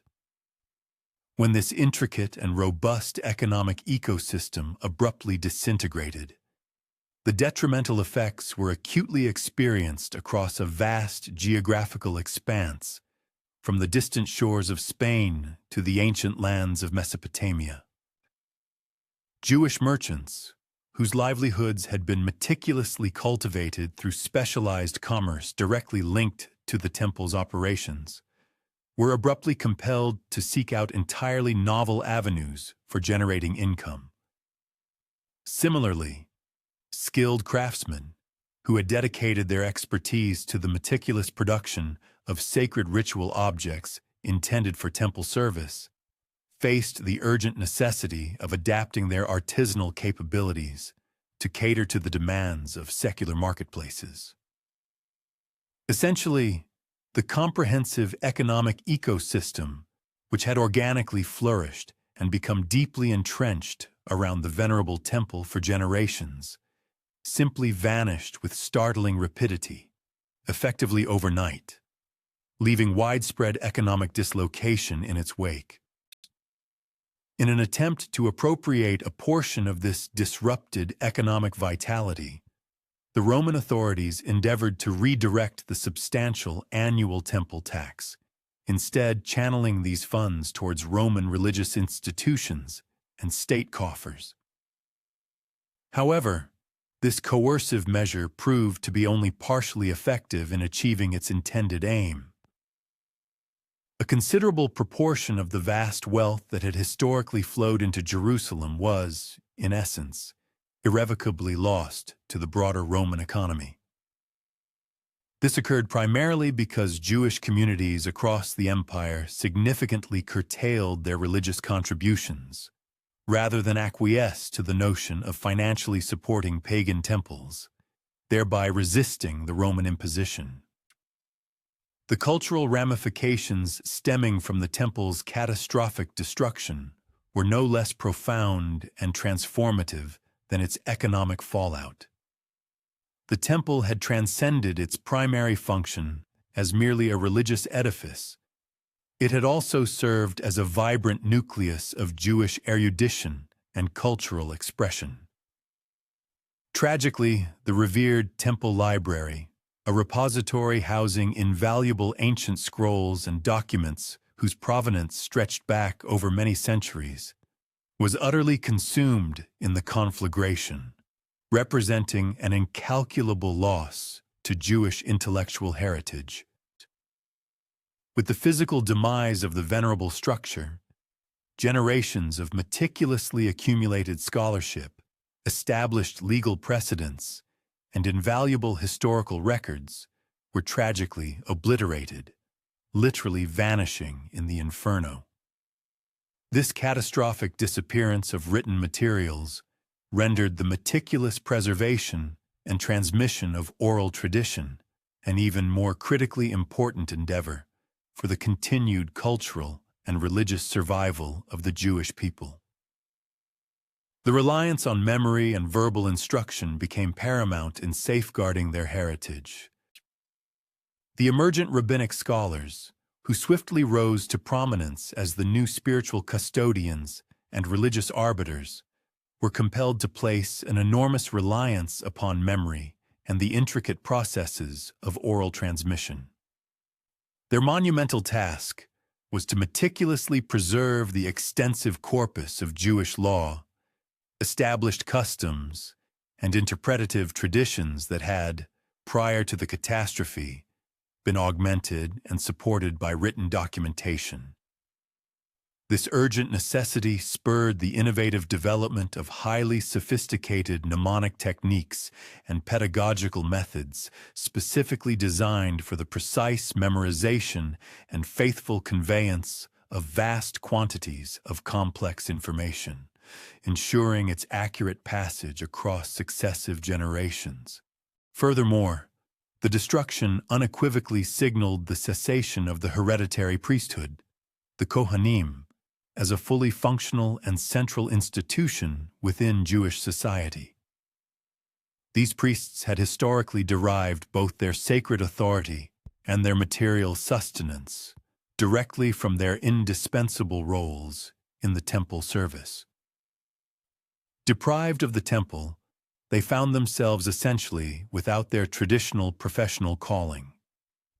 While they commendably managed to retain certain symbolic ceremonial functions and a degree of esteemed social status within various Jewish communities, the tangible day-to-day leadership of Jewish religious life decisively transitioned to the burgeoning class of rabbis. These new leaders garnered their authority not through ancestral lineage, but through the profound depth of their learning and scholarly acumen. This monumental shift, from a system rooted in hereditary priestly succession to one guided by a scholarly rabbinate, represents one of the most pivotal and enduring institutional transformations in the entire sweep of Jewish history. It effectively meant that religious leadership, at least in its theoretical ideal, became more accessible, democratic, and fundamentally meritocratic. Any individual who could demonstrate a sufficient command of sacred knowledge and an exemplary degree of piety could, in principle, aspire to become a rabbi, irrespective of their familial origins or social standing. This paradigm-altering change would exert profound and lasting influences upon the subsequent evolution of Jewish intellectual culture throughout the ensuing centuries, fostering a new era of scholarly inquiry and ethical deliberation. The psychological trauma inflicted by the temple's complete annihilation is an aspect that simply cannot be overstated in its profound intensity and enduring impact. For a significant number of Jews, this event transcended the mere definition of a military setback. It resonated as a cosmic catastrophe of unparalleled magnitude. The temple had long stood as the tangible, visible embodiment of God's immediate presence within the world, reverently considered the sacred nexus where the divine realm converged with the earthly sphere. Its obliteration, therefore, inevitably provoked fundamental and unsettling inquiries concerning the very nature of God's relationship with the Jewish people and the unwavering steadfastness of his covenantal pledges. In the wake of this profound crisis, various Jewish factions formulated distinct theological responses. Some segments of the community concluded that the Almighty was meting out punishment upon the Jewish nation for their collective transgressions, asserting that sincere acts of repentance were indispensable for the restoration of divine favor.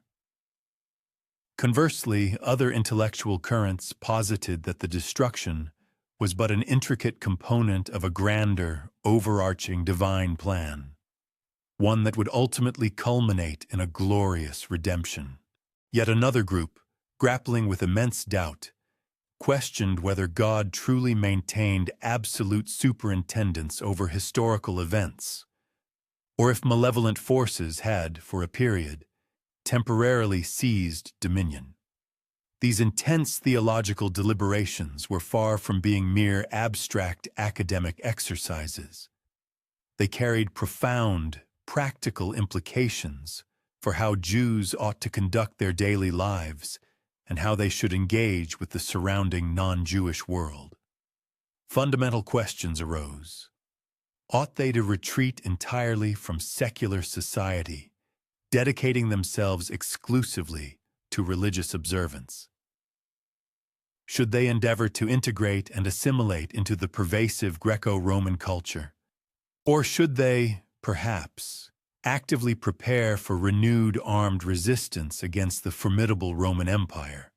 The eventual resolutions to these deeply existential questions would, without doubt, decisively sculpt the future trajectory and developmental path of Judaism for centuries to come. The devastating destruction of Jerusalem also held substantial ramifications for the nascent movement of early Christianity, which, at that historical juncture, remained largely an offshoot within Judaism itself. A considerable number of these early Christians interpreted the temple's obliteration as a profound fulfillment of Jesus' own prophetic utterances and as a divine affirmation validating their fervent conviction that Jesus was indeed the long-awaited Messiah. The catastrophic events that had befallen their non-Christian Jewish counterparts appeared to lend credence to the belief that God had, in truth, instituted a new covenant through the person of Christ. Simultaneously, the fall of Jerusalem compelled Christians to earnestly confront and reconcile their own evolving relationship with established Jewish law and tradition. If the temple was no more, and the ancient sacrificial system had ceased to function, what precisely did this signify for Christian adherence to Jewish legal precepts? Should Christians persist in observing the Sabbath, adhering to specific dietary regulations, and engaging in other traditional Jewish practices? Or did the temple's demise rather signal that these observances were no longer requisite or relevant for believers in Christ? Various Christian communities arrived at differing conclusions when addressing these fundamental theological inquiries. Yet the overarching trajectory was undeniably towards an increasing disengagement from Jewish practice and the progressive development of uniquely Christian rituals, doctrines, and institutional structures. The destruction of Jerusalem significantly hastened this process of differentiation by effectively eliminating the physical and institutional heartland of Jewish Christianity, thereby facilitating its independent evolution. The Roman administration tasked with governing post-war Palestine encountered a formidable array of challenges in the aftermath of the conflict. The entire province had been utterly ravaged by 4 relentless years of intense warfare, resulting in the widespread destruction of much of its vital infrastructure. Numerous cities and towns lay in desolate ruins. Agricultural lands had been widely abandoned, and the indigenous population had been tragically decimated by the combined scourges of conflict, disease, and forced displacement. In response, the Romans implemented a multifaceted strategy comprising both stringent military occupation and strategic economic incentives, all meticulously designed to reinstate stability and reinvigorate productivity within the shattered region. They established permanent legionary bases to assert control and imported colonists from various other territories of the vast empire to repopulate the deserted areas. Furthermore, substantial investments were channeled into the monumental task of rebuilding infrastructure, including the construction of new roads, sophisticated aqueducts, and impressive public edifices.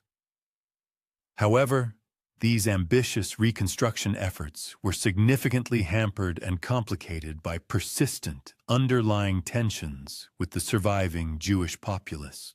Many Jews interpreted the Roman reconstruction initiatives not as benevolent aid, but rather as a deliberate attempt to systematically eradicate Jewish identity and supplant it with an alien Greco-Roman culture. The establishment of pagan temples and the influx of non-Jewish colonists were perceived as calculated provocations, fundamentally rather than practical necessities for recovery. The Romans, conversely, expressed profound frustration at what they perceived as Jewish ingratitude and an unyielding continuation of resistance to imperial authority.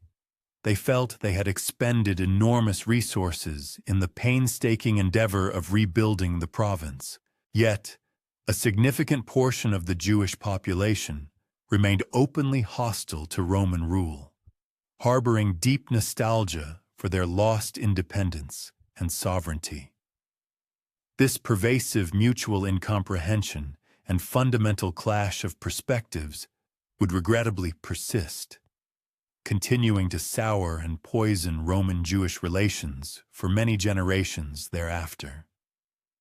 The numerous Jewish communities dispersed across the diaspora confronted their distinct and formidable array of challenges in the tumultuous aftermath of the temple's catastrophic destruction.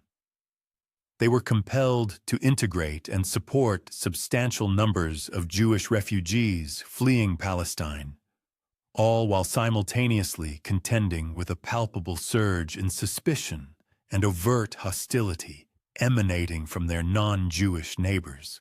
The indelible association of Jews with the recent rebellion against the formidable Roman Empire rendered them politically suspect across the entire imperial domain. In response to this precarious situation, many diaspora communities strategically emphasized their unwavering loyalty to Rome and diligently articulated their peaceful intentions. They meticulously stressed that the insurgents in Palestine constituted an extremist fringe element who did not, in any meaningful way, represent the prevailing sentiments or opinions of mainstream Jewish society. Furthermore, they underscored their extensive historical record of harmonious coexistence with their non-Jewish neighbors and highlighted their significant contributions to the local economies and diverse cultures of the regions they inhabited. However, these concerted efforts at reassurance though earnest, proved to be only partially successful in mitigating the entrenched prejudices. The pervasive image of Jews as an inherently rebellious and fundamentally unassimilable people had been powerfully reinforced by the dramatic and widely publicized events in Palestine, and it would require many generations for this deeply ingrained reputation to gradually dissipate. In the interim, Jewish communities spanning the vast Roman Empire were obliged to meticulously navigate a delicate balance, striving to uphold their cherished religious identity while simultaneously providing convincing demonstrations of their political allegiance to the imperial power. The development of Rabbinic Judaism in the decades subsequent to the temple's destruction represented a remarkable achievement of religious and intellectual adaptation. Rabbis were essentially tasked with reinvention, reshaping Judaism for a world bereft of its central sanctuary. This required crafting new institutions, practices, and forms of authority vital for maintaining Jewish identity and continuity under radically altered circumstances. The process involved intense debate and disagreement regarding fundamental questions of Jewish law and observance, which temple-related commandments could be modified and which suspended until reconstruction. How should Jewish communities organize without the temple hierarchy's central authority? What was the proper relationship between Jewish law and the Roman Empire's civil law? Rabbis developed sophisticated methods to address these, including detailed legal reasoning, precedent-based decision-making, and democratic deliberation among qualified scholars. These methods would become the bedrock of Jewish legal scholarship for centuries, influencing legal systems far beyond the Jewish community. A pivotal innovation of the post-temple era was the synagogue's emergence as the central institution of Jewish religious life. Prior to its destruction, synagogues existed mainly in diaspora communities, functioning as supplementary, not replacement, venues for temple worship. However, after 70 CE, they became the primary locations for Jewish religious observance. Their role expanded beyond prayer and study to include community centers, schools, and courts of law. The synagogue service underwent redesign, incorporating elements previously integral to temple worship, such as prayers corresponding to daily sacrifices and Torah readings replacing priestly rituals. This transformation, from supplementary to central, demanded considerable creativity and theological justification. Rabbis faced the task of explaining how prayer could substitute for sacrifice, how study could replace pilgrimage, and how local communities could maintain their divine connection without the temple priesthood's mediation. The home also significantly gained prominence as a center of Jewish religious life. Practices previously associated mainly with the temple were adapted for domestic observance. The Sabbath meal, for instance, evolved into a symbolic substitute for temple sacrifice, complete with specific prayers and rituals. The Passover Seder was reconfigured to commemorate not only the exodus from Egypt, but also the temple's destruction and the hope for its eventual restoration. This domestication of Jewish religious practice bore profound implications for women's roles. While largely excluded from temple service, women now played central roles in maintaining Jewish observance within the household. The temple's destruction thus inadvertently amplified women's importance in preserving and transmitting Jewish tradition. The educational system similarly required complete restructuring. The temple had served as a hub of Jewish learning, with attached schools for young men studying Torah and Jewish law. With its demise, new institutions were essential to preserve and transmit Jewish knowledge. Rabbis established academies, or yeshivot, where students studied Jewish law, biblical interpretation, and other subjects crucial for religious leadership. These academies became the new centers of Jewish intellectual life, producing scholars who would guide communities through life under Roman rule. Their curriculum necessarily differed from temple schools, with greater emphasis on legal reasoning and interpretation, as rabbis developed new applications of ancient laws to contemporary circumstances. There was also increased focus on preserving oral traditions, given the extensive loss of written material in Jerusalem's destruction. The economic life of Jewish communities also necessitated restructuring. The temple had functioned not merely as a religious institution, but as a major economic enterprise, employing thousands and generating enormous wealth via the temple tax, pilgrimage, tourism, and related activities. With this economic engine gone, Jewish communities sought new sources of livelihood and communal funding. Many Jews turned to trade and commerce, leveraging networks established through diaspora communities. Jewish merchants became particularly prominent in long-distance trade, utilizing connections with Jewish communities across the Mediterranean world to facilitate commercial transactions. This economic specialization became a defining characteristic of Jewish life in the diaspora. The temple's loss also meant forfeiture of the central treasury that had funded Jewish communal activities globally. Local communities had to become more self-sufficient, developing their own funding for synagogues, schools, and charitable activities. This spurred more sophisticated systems of communal governance and financial management. The Roman government's decision to redirect the temple tax to Roman religious institutions was particularly galling for Jews across the empire. This tax, known as the fiscus Judaicus, collected from all Jews regardless of residence, served as a constant reminder of their subjugated status. The appropriation of their religious contributions to support pagan worship added insult to injury. Some Jews attempted to evade the tax by concealing their Jewish identity, but this was risky and often unsuccessful. Roman tax collectors became adept at identifying Jews, and penalties for evasion were severe. Thus, the tax became another factor pushing Jews toward either assimilation or emigration to regions beyond Roman control. The temple's destruction also bore significant implications for Jewish attitudes. The heroic resistance of temple defenders, who chose death over surrender, became a model for later generations of Jews facing religious persecution. This willingness to die rather than compromise fundamental religious principles became a defining characteristic of Jewish identity.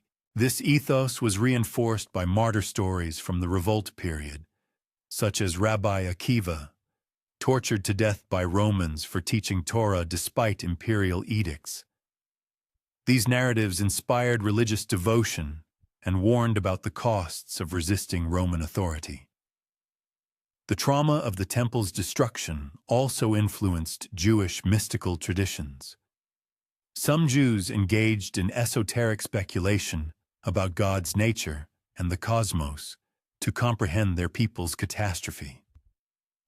These mystical traditions would eventually evolve into the complex system known as Kabbalah. Though this development spanned centuries, the immediate post-temple period saw the emergence of Jewish apocalyptic literature, which sought to explain the destruction as a cosmic conflict between good and evil. These works often predicted an imminent end to suffering through divine intervention and the restoration of Jewish independence. While these predictions proved false, their literature became an important part of Jewish religious culture. The relationship between Jews and early Christians grew increasingly complex following the temple's destruction. Both groups strove to interpret the catastrophe and its implications for their understanding of God's plan. Christians generally viewed the destruction as vindication of their belief that Jesus was the Messiah and that God had established a new covenant. Jews, conversely, rejected this interpretation, developing their own theological explanations for the event. These competing interpretations fueled increased tension between the two communities. Christians sometimes argued the temple's destruction proved God had abandoned the Jewish people, while Jews maintained it was a temporary punishment to be followed by restoration and redemption. These theological disagreements held practical implications for Jewish and Christian communities throughout the Roman Empire. The Roman government's attitude toward both Jews and Christians was complicated by Jerusalem's destruction. While the successful suppression of the Jewish revolt demonstrated Roman military superiority and the futility of resistance, the intensity of Jewish resistance and its religious motivations made Roman administrators wary of other similarly characterized groups. Early Christians, sharing many beliefs and practices with Jews, sometimes faced suspicion and persecution due to their association with rebellious Judea. Christianity's origins in Palestine and its founders' execution by Roman authorities rendered Christians politically suspect in the eyes of some Roman officials. The destruction of Jerusalem also had profound ramifications for the nascent development of Christian theology and its practical observances. The definitive cessation of the Venerable Temple sacrificial system inevitably provoked deep theological inquiries regarding the true meaning of Christ's sacrifice and its intricate relationship to established Jewish ritual practices. Christian theologians, therefore, faced the formidable task of elucidating precisely why the death of Jesus had rendered temple sacrifice superfluous, and how Christian worship could meaningfully relate to the enduring Jewish practices that had, for centuries, been inextricably centered upon the Jerusalem temple. Concurrently, the geographical epicenter of Christianity began a perceptible reorientation, moving away from its original Palestinian homeland towards other burgeoning regions of the sprawling Roman Empire, with the city of Rome itself assuming particular prominence. With Jerusalem lying in utter ruin and the indigenous Jewish Christian community fragmented and dispersed, the mantle of leadership within the burgeoning Christian movement passed progressively to non-Jewish converts, individuals who naturally possessed distinct perspectives on the complex and evolving relationship between Christianity and its Jewish origins. In the immediate aftermath of the temple's devastating destruction, the meticulous preservation of Jewish texts and time-honored traditions ascended to a position of paramount exigency. Numerous invaluable documents, irreplaceable repositories of wisdom and law, had tragically succumbed to the conflagration, presenting a tangible peril that crucial elements of Jewish jurisprudence and ancient customs might be irrevocably lost, if not swiftly transcribed and safeguarded. Recognizing this existential threat, the esteemed rabbis embarked upon a monumental undertaking, a comprehensive project of assiduously collecting, systematically organizing, and painstakingly recording the vast oral traditions that had been faithfully transmitted across countless generations of Jewish scholars. This diligent endeavor would culminate, over several centuries and through the collaborative efforts of learned individuals across the entire Jewish world, in the compilation of the Mishnah, which stands as the foundational and first major work of rabbinic literature. Yet the formidable challenge extended beyond mere preservation. It demanded the ingenious adaptation of these traditions to radically new and unforeseen circumstances. Legal statutes, originally conceived for a society meticulously structured around the temple's presence, now required profound reinterpretation for communities scattered throughout the vast diaspora. Sacred practices that had presupposed the stable existence of an independent Jewish state had to be carefully modified for a life lived under the pervasive dominion of foreign rule. This intricate process of adaptation and reinterpretation necessitated profound intellectual ingenuity and considerable theological sophistication. The sagacious rabbis were compelled to strike a delicate equilibrium, balancing an unwavering reverence for ancient tradition with the pressing practical necessities of contemporary existence. They strived to maintain the essential, immutable character of Judaism, while simultaneously fostering the flexibility indispensable for survival in a fundamentally altered global landscape.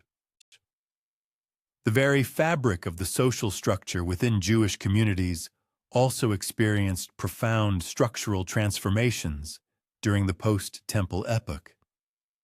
The hereditary priesthood, which had historically occupied the apex of the social hierarchy, saw its substantive utility and influence substantially diminish, as its central liturgical functions were no longer viable. In its place, a new religious leadership emerged, comprised of rabbis whose authority was now predicated upon demonstrable learning and profound scholarship, rather than the accident of birth. This significant paradigm shift towards a more epistemocratic framework of religious authority exerted discernible democratizing effects upon Jewish society. In theoretical principle, any individual who exhibited sufficient knowledge and exemplary piety could aspire to become a religious leader, irrespective of their familial origins. However, in practical reality, access to comprehensive education and the requisite leisure time necessary for intensive scholarly pursuit remained, of course, constrained by prevailing economic and broader societal factors. Furthermore, the temple's obliteration reconfigured the hierarchical standing of diverse Jewish communities dispersed throughout the diaspora. Prior to this cataclysmic event, all Jewish communities had universally regarded Jerusalem as their undisputed spiritual and intellectual axis, their religious and cultural cynosure.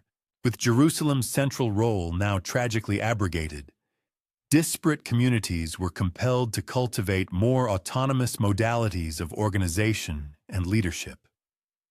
Certain diaspora communities, particularly those flourishing in Babylonia, began to champion enhanced self-governance, asserting greater independence from the traditional Palestinian Jewish authority.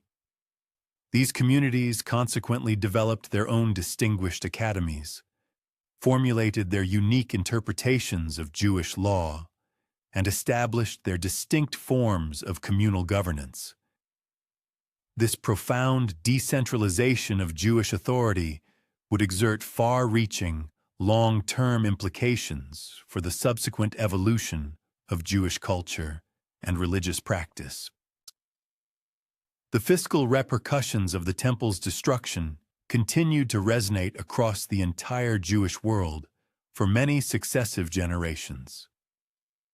The abrupt cessation of the vibrant pilgrimage trade impacted not only the economy of Jerusalem itself, but also adversely affected the myriad communities situated along the traditional pilgrimage routes, which had historically thrived by providing essential services to the multitudes of travelers. Jewish merchants, many of whom had specialized in temple-related commerce, were suddenly obliged to seek out novel markets and cultivate new product lines. Moreover, the repurposing of the sacred temple tax, which was now diverted to Roman religious institutions, represented a substantial and involuntary transfer of wealth from Jewish coffers into Roman hands. This significant levy had previously sustained not only the temple's own operations, but also underwritten a wide array of vital Jewish educational and charitable endeavors. Its loss necessitated that Jewish communities urgently develop new and innovative sources of funding to support these indispensable communal services. In a testament to their resilience, many Jewish communities addressed these formidable fiscal adversities by developing novel modalities of economic collaboration and mutual support. They judiciously established communal loan funds to assist their members in launching new enterprises, ingeniously created insurance systems to safeguard against unforeseen commercial losses, and meticulously cultivated intricate networks of trade relationships that traversed the entire Mare Nostrum region, effectively spanning the Mediterranean world. The artistic and intellectual efflorescence that emerged from the cataclysmic upheaval of the temple's destruction was truly remarkable.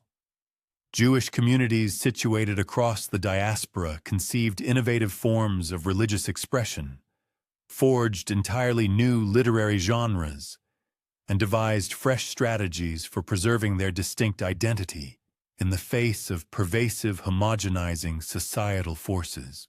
New liturgical compositions were meticulously crafted to mourn the destroyed temple and to articulate a fervent hope for its eventual restoration. The sacred reading of the Torah was enriched and elaborated with intricate systems of interpretation and scholarly commentary known as midrash. Music and poetry, traditionally valued, assumed an even more central and evocative role within Jewish religious expression, providing solace and inspiration. Synagogues, formerly secondary to the temple, now had to be fundamentally repurposed to fulfill roles and functions that had previously been exclusively performed within the sacred precincts of the temple. Jewish artists, demonstrating profound adaptability, developed fresh iconographic lexicons that could eloquently express Jewish identity without relying on the now absent temple imagery. The renowned synagogue mosaics unearthed from this period vividly illustrate how Jewish communities ingeniously assimilated Hellenistic and Roman aesthetic paradigms to convey distinctively Jewish themes and narratives. The rabbis, driven by necessity and intellectual rigor, created intricate frameworks of jurisprudential thought, sophisticated systems of legal reasoning capable of addressing unprecedented dilemmas while meticulously maintaining continuity with ancient tradition, drawing upon analogy and established precedent. These legal innovations would, in time, exert an influence far beyond the confines of the Jewish community. They meticulously developed precise techniques for deriving novel laws from biblical texts, for judiciously resolving conflicts between divergent legal traditions, and for skillfully adapting ancient statutes to contemporary circumstances. The rabbis were further tasked with formulating new systems of communal governance, devising new procedures for religious divorce and marriage, and pioneering new approaches to commercial law that could seamlessly function within the broader, overarching framework of Roman legal authority. While Jews were generally afforded the latitude to govern their internal affairs according to their own customs, they remained unequivocally subject to Roman civil and criminal law. Consequently, the rabbis had to tread judiciously and with immense sagacity between these two distinct legal systems, diligently ensuring that Jewish practice retained its authenticity while scrupulously avoiding any potential conflict with the formidable Roman authority. The inner psychological and profound spiritual aspects of recovery from the temple's destruction proved to be as crucially important as the practical and institutional adjustments. Jewish communities were compelled to discover profound ways to sustain hope and derive meaning in the face of what appeared to be a monumental cataclysm. The development of new forms of Jewish spirituality was utterly indispensable to this arduous process of recovery. Prayer, especially, ascended to a more central position in Jewish religious life, characterized by elaborate liturgies that articulately expressed both deep mourning for what had been irrevocably lost and an enduring hope for eventual restoration. The diligent study of Torah was simultaneously exalted into a sacred devotional act, now regarded as a form of worship that could effectively substitute for the ceased temple sacrifice. The profound concept of exile, or galut, emerged as a pivotal interpretative framework for Jewish thought and identity. Jews came to understand their current predicament not as a permanent defeat, but rather as a provisional diaspora, a temporary displacement that would ultimately be succeeded by a joyous return and ultimate restoration. This sophisticated understanding provided a resilient framework for maintaining Jewish identity and unwavering hope even amidst the most arduous circumstances. The cultivation of messianic expectations was intricately linked to this concept of exile. The deeply held belief that God would, in due course, dispatch a Messiah to restore Jewish independence and rebuild the sacred temple offered immense comfort and powerful motivation for communities striving to preserve their identity under the yoke of foreign rule. These fervent expectations would periodically ignite into active messianic insurrections, some of which, regrettably, would culminate in tragic consequences. The role of memory in post-temple Judaism became uniquely paramount. Since the physical temple was now gone, its essence had to be meticulously preserved in collective consciousness and faithfully transmitted to future generations through compelling narratives, heartfelt prayers, and symbolic rituals. The Passover Seder, for instance, was thoughtfully reconfigured to include a poignant commemoration of the temple's destruction alongside the joyous celebration of the Exodus from Egypt. This profound emphasis on memory exerted far-reaching implications for Jewish culture and identity. Jews became, in a very real sense, a people defined by their cherished memories of the temple, of ancient glory, of divine promises, and of the enduring hope for eventual restoration. This shared collective memory became a potent source of both immense strength and inherent vulnerability, providing a robust sense of identity and continuity, while simultaneously rendering Jews enduringly distinct entities, often perceived as perpetual outsiders in the diverse societies where they lived. The strategic development of Jewish education during the post-temple period was utterly indispensable for the perpetuation of this complex and rich cultural heritage. The rabbis meticulously established schools, not solely for the rigorous training of future religious leaders, but also for the broader instruction of the wider communal populace in the fundamental tenets of Jewish law, history, and tradition. These nascent educational institutions were designed to serve multiple critical functions. They diligently preserved and transmitted ancient traditions, skillfully adapted those traditions to contemporary circumstances, and furnished the essential intellectual tools necessary for Jewish communities to steadfastly maintain their identity in what was often a challenging and even hostile world. The profound emphasis on literacy and diligent learning that characterized these pioneering schools would, in time, become one of the hallmark characteristics of Jewish culture. The intricate connections between Jewish societies and their non-Jewish counterparts underwent a profound transformation following the devastating obliteration of the temple. The prevalent association of Jewish people with insurrections against the Roman Empire rendered them politically suspect, while their distinctive religious customs and societal norms continued to differentiate them from the prevailing Greco-Roman civilization. In response to these significant challenges, certain Jewish communities chose to underscore their unwavering allegiance to Rome and highlight their valuable contributions to local communal life. These individuals actively participated in civic affairs, dedicated their efforts to public infrastructure projects, and endeavored to showcase their indispensable role within their respective communities, notwithstanding their divergent religious beliefs.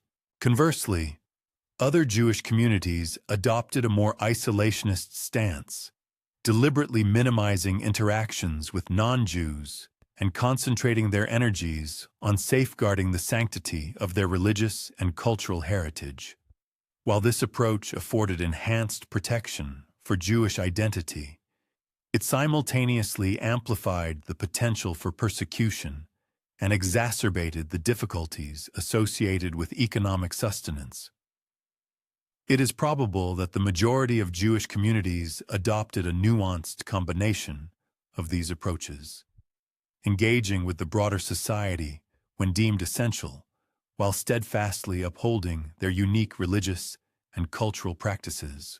This delicate equilibrium demanded considerable acumen and frequently entailed arduous compromises between deeply held religious tenets and pragmatic necessities. The evolution of Jewish literary expression in the era subsequent to the temple's destruction vividly mirrored the community's arduous endeavor to reconcile with the profound catastrophe and its far-reaching ramifications. A plethora of novel literary genres emerged during this period, encompassing elaborate and poignant lamentations for the annihilated temple, visionary apocalyptic narratives foretelling an eventual restoration, and comprehensive legal treatises meticulously crafted to preserve and adapt ancient traditions. The historical writings of this epoch, notably exemplified by the monumental works of Josephus, sought to elucidate the underlying causes of the catastrophe and to meticulously chronicle the memory of what had been irrevocably lost. These invaluable works served a dual purpose, functioning both as meticulous historical records and as profound theological declarations concerning the profound meaning of Jewish suffering and the hopeful prospects for ultimate redemption. Poetry and liturgical compositions assumed an exceptionally pivotal role as forms of Jewish articulation during this period.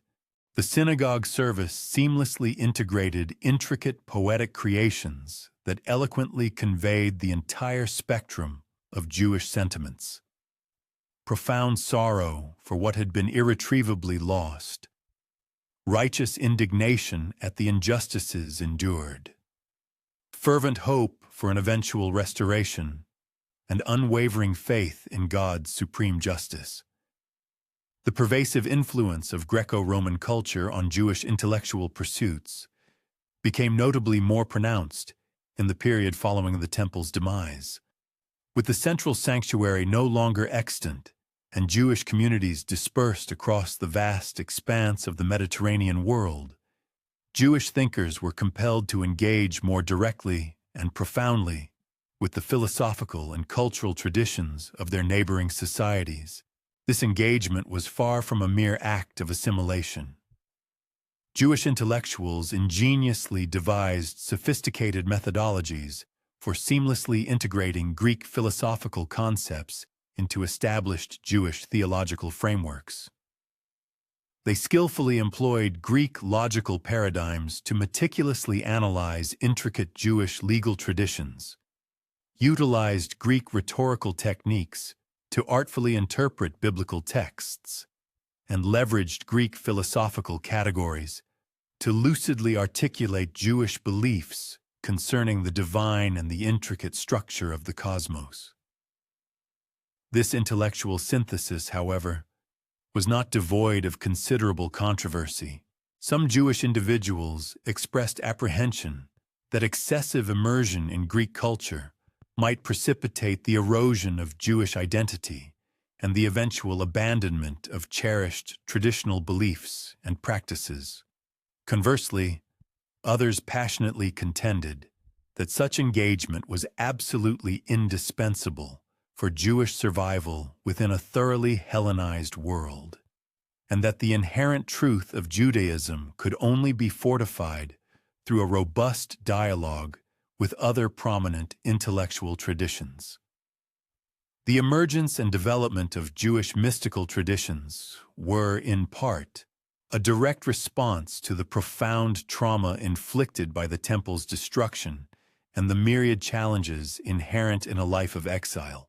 Certain Jewish individuals gravitated towards esoteric speculation concerning the very essence of God, the intricate architecture of the cosmos, and the concealed meanings embedded within biblical texts, perceiving these pursuits as a profound means of discovering purpose and cultivating hope amidst their profoundly arduous circumstances.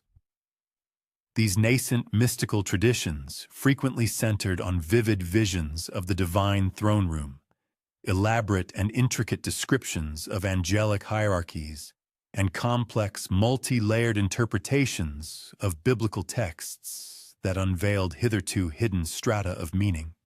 While these traditions would not attain their full and intricate development until a much later historical juncture, their foundational roots can be unequivocally traced back to the immediate aftermath of the temple's destruction. The widespread practice of Jewish magic and various forms of folk religion also experienced a significant proliferation during this tumultuous period, as individuals ardently sought supernatural remedies for the practical exigencies of life in exile. Amulets, powerful incantations, and specific ritual practices meticulously designed to confer protection, facilitate healing, and ensure success became ubiquitous elements within Jewish popular culture. The esteemed rabbis held nuanced and often complex attitudes towards these prevalent practices. On one hand, they harbored legitimate concerns regarding the pervasive influence of pagan magical traditions and the palpable potential for superstition to undermine the sanctity of rational religious observance. On the other hand, they pragmatically acknowledged that individuals yearned for sources of solace and hope that extended beyond the provisions offered by formal religious institutions. The meticulous development of the Jewish calendar and the intricate system of ritual practices necessitated a comprehensive re-evaluation in the absence of the temple. The temple had historically served as the singular, central authority for accurately determining the precise dates of religious festivals, establishing the correct procedures for ritual observance, and definitively resolving disputes pertaining to religious law. With the temple's physical destruction, these crucial functions had to be judiciously distributed among various rabbinic authorities and local communities. This decentralization inevitably led to some degree of variation in practice among different Jewish communities, yet it simultaneously underscored the inherent flexibility and remarkable adaptability of Jewish religious tradition. The solemn observance of the Sabbath gained even greater prominence in the post-temple period, providing a sacred weekly opportunity for Jewish communities to congregate, engage in rigorous study, and steadfastly uphold their religious identity. The elaborate rituals enveloping Sabbath observance functioned as a profound substitute for the erstwhile temple service, effectively creating hallowed time and space within the seemingly mundane reality of diaspora existence. The dietary laws, famously known as kashrut, also acquired heightened significance as crucial markers of Jewish identity. In a world where Jewish people were dispersed among diverse non-Jewish populations, the diligent observance of dietary restrictions served as a daily, tangible reminder of Jewish distinctiveness and as a practical, yet effective, barrier against complete assimilation. The intricate question of conversion to Judaism became considerably more complex in the post-Temple period.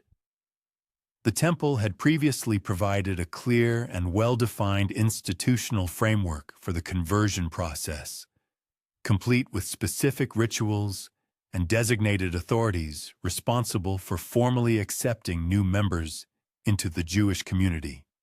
With the Temple no longer in existence, local communities and rabbinic authorities were compelled to devise novel procedures for conversion.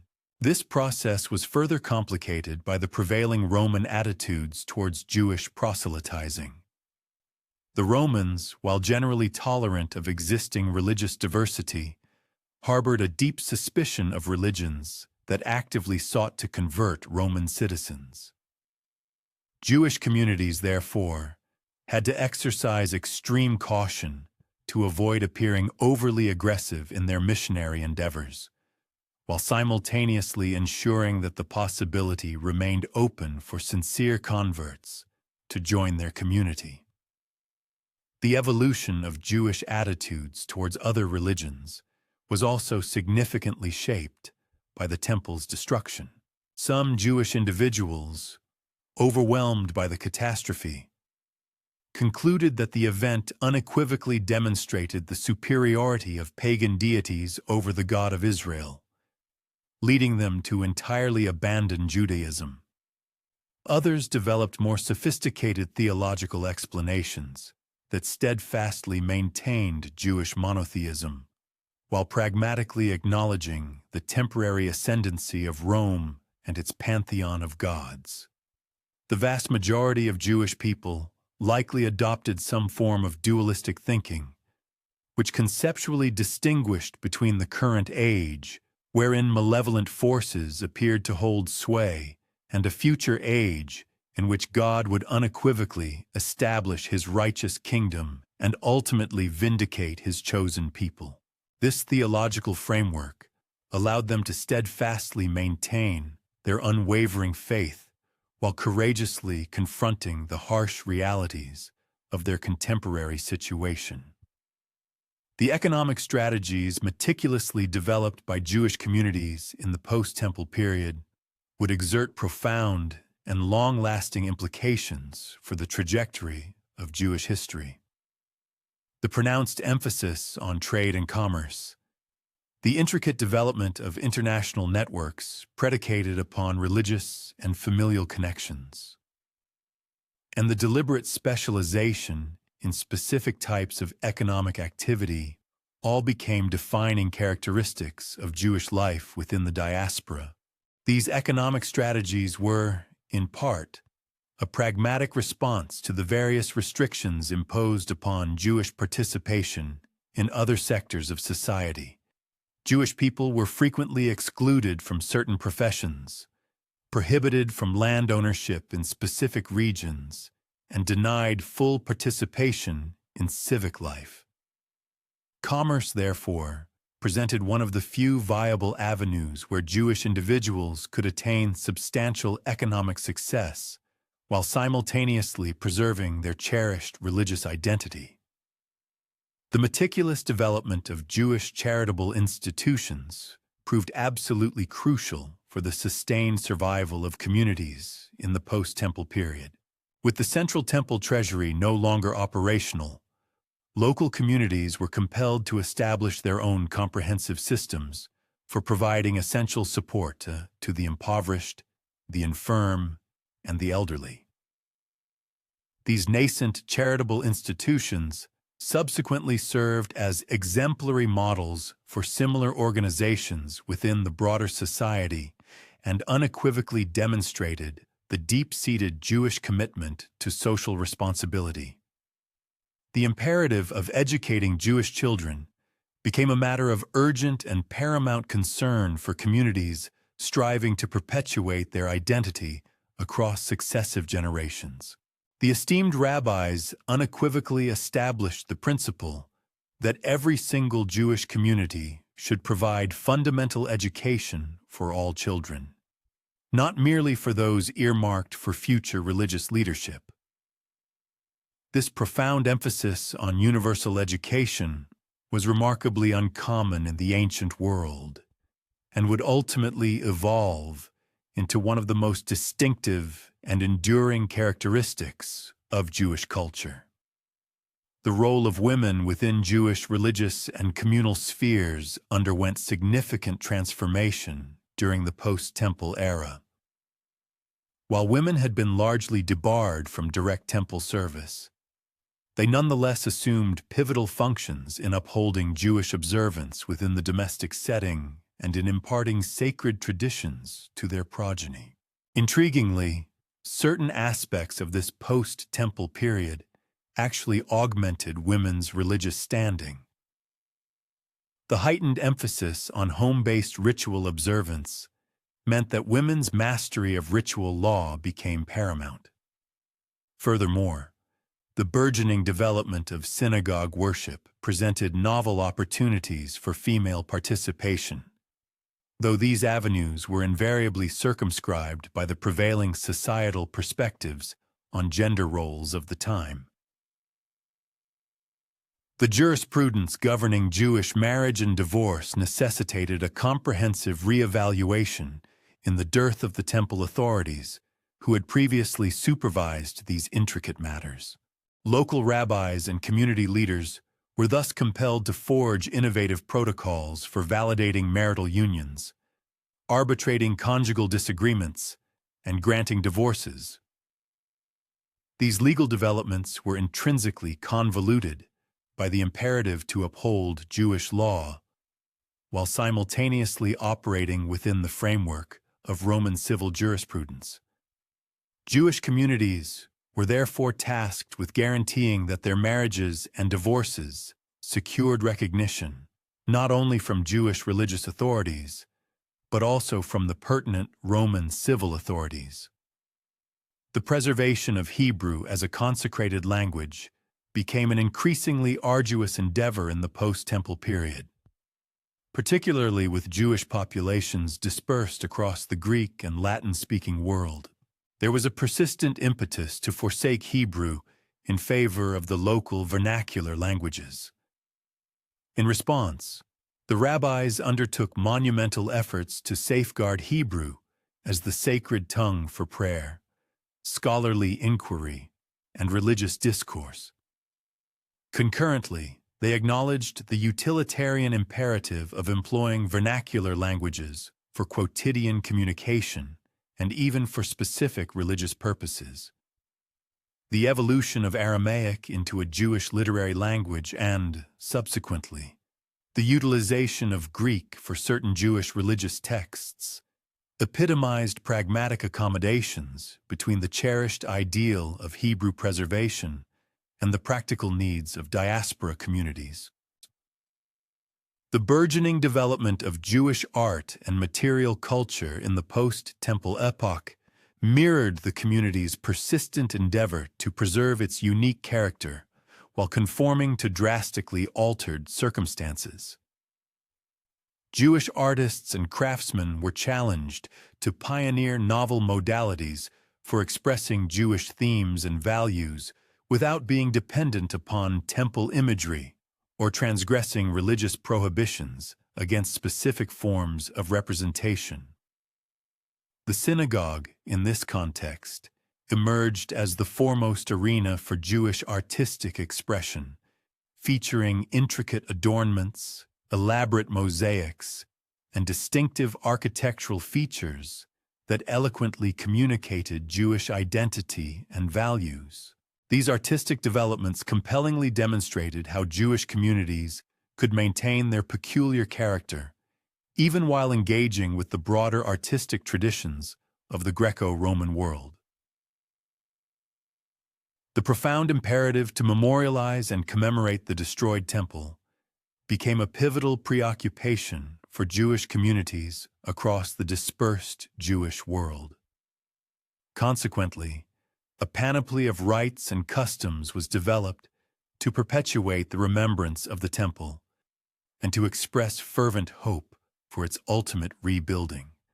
The fast of the 9th of Av, commemorating the catastrophic date of the temple's destruction, ascended to the status of one of the most austere commemorations in the Jewish calendar.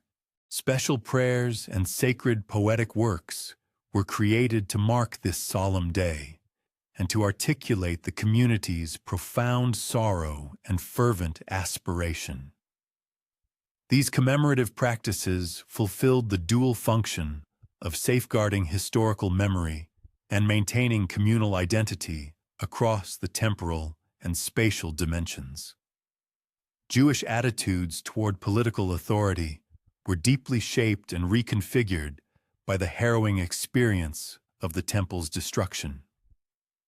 The devastating collapse of the revolt against Rome led many Jews to embrace more circumspect strategies concerning political engagement, prioritizing coexistence and persistence rather than outright resistance and independence.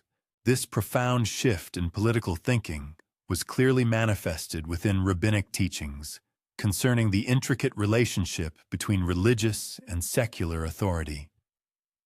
The rabbis typically expounded that Jews should adhere to the dictates of the governing powers under which they resided, provided those authorities did not require them to transgress foundational tenets of faith.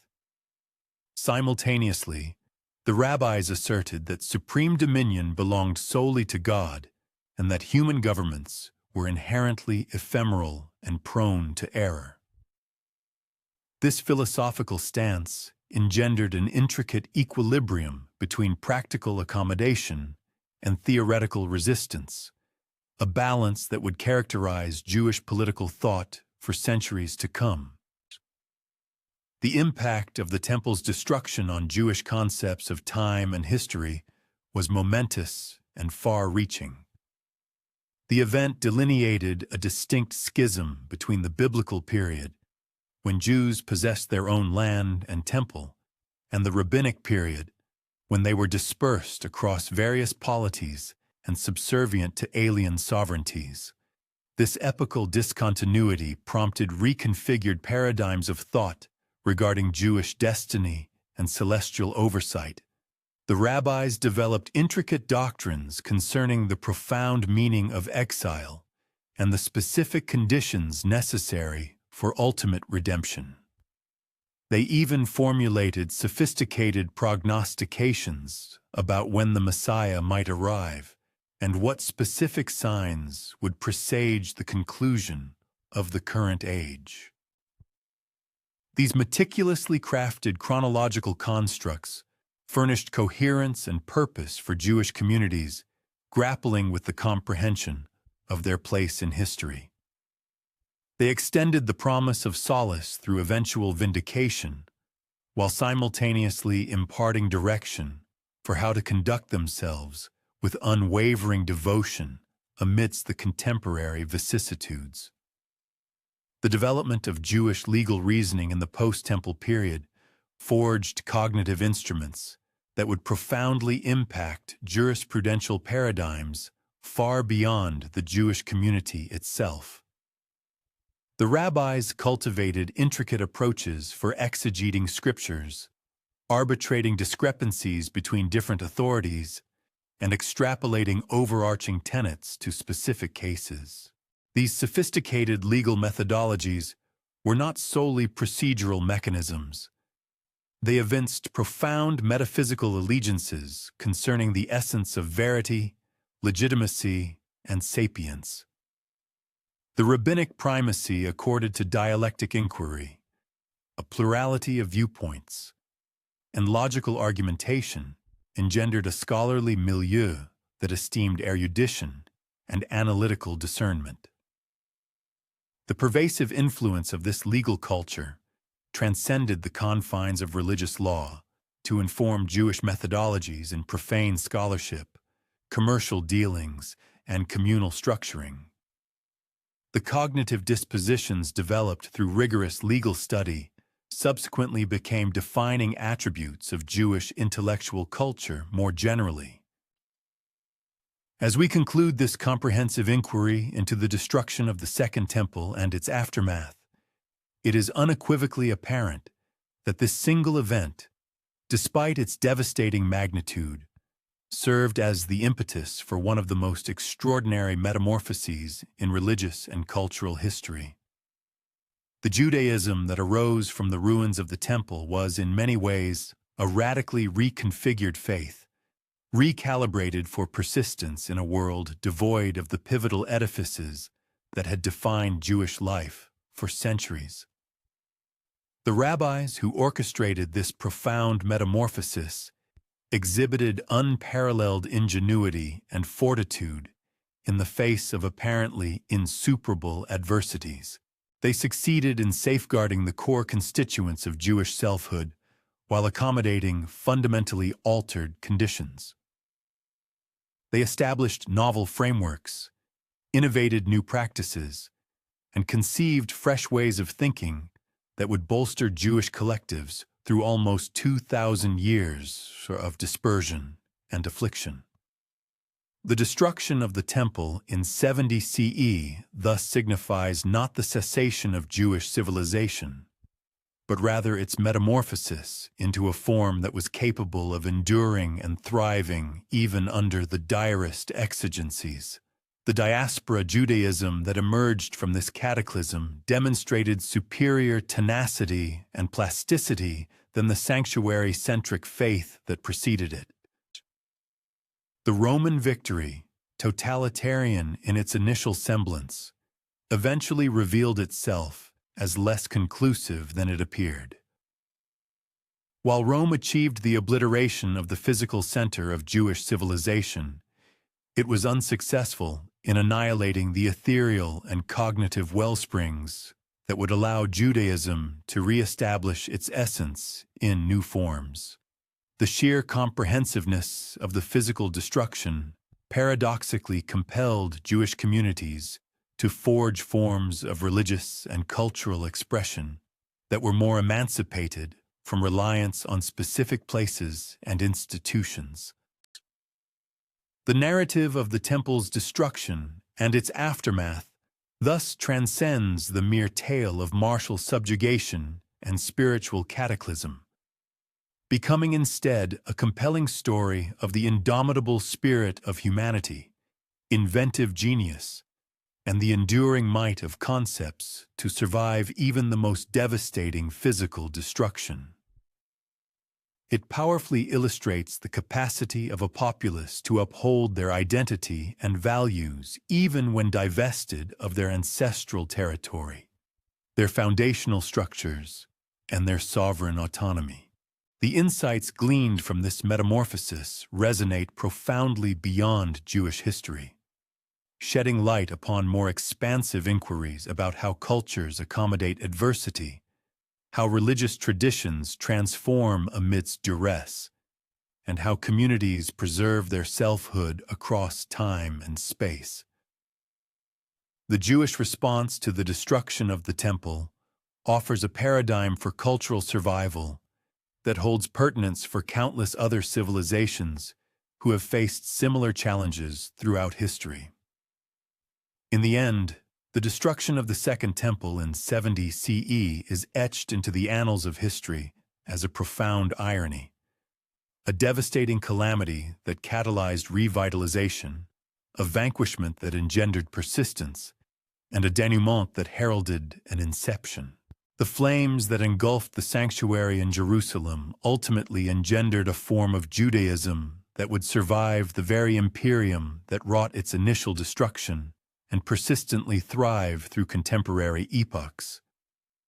The formidable challenge, and indeed the profound aspiration, for any established institution, burgeoning enterprise, or even a deeply rooted cultural tradition, is to adeptly navigate the tumultuous currents of contemporary change and, through strategic foresight and unwavering adaptability, genuinely blossom within the intricate tapestry of the modern era. This crucial transition demands a visionary embrace of groundbreaking technologies, an insightful attunement to evolving societal values, and an inherent capacity to innovate continuously, thereby ensuring its enduring vitality, sustained growth, and profound relevance amidst an increasingly interconnected and rapidly transforming global landscape.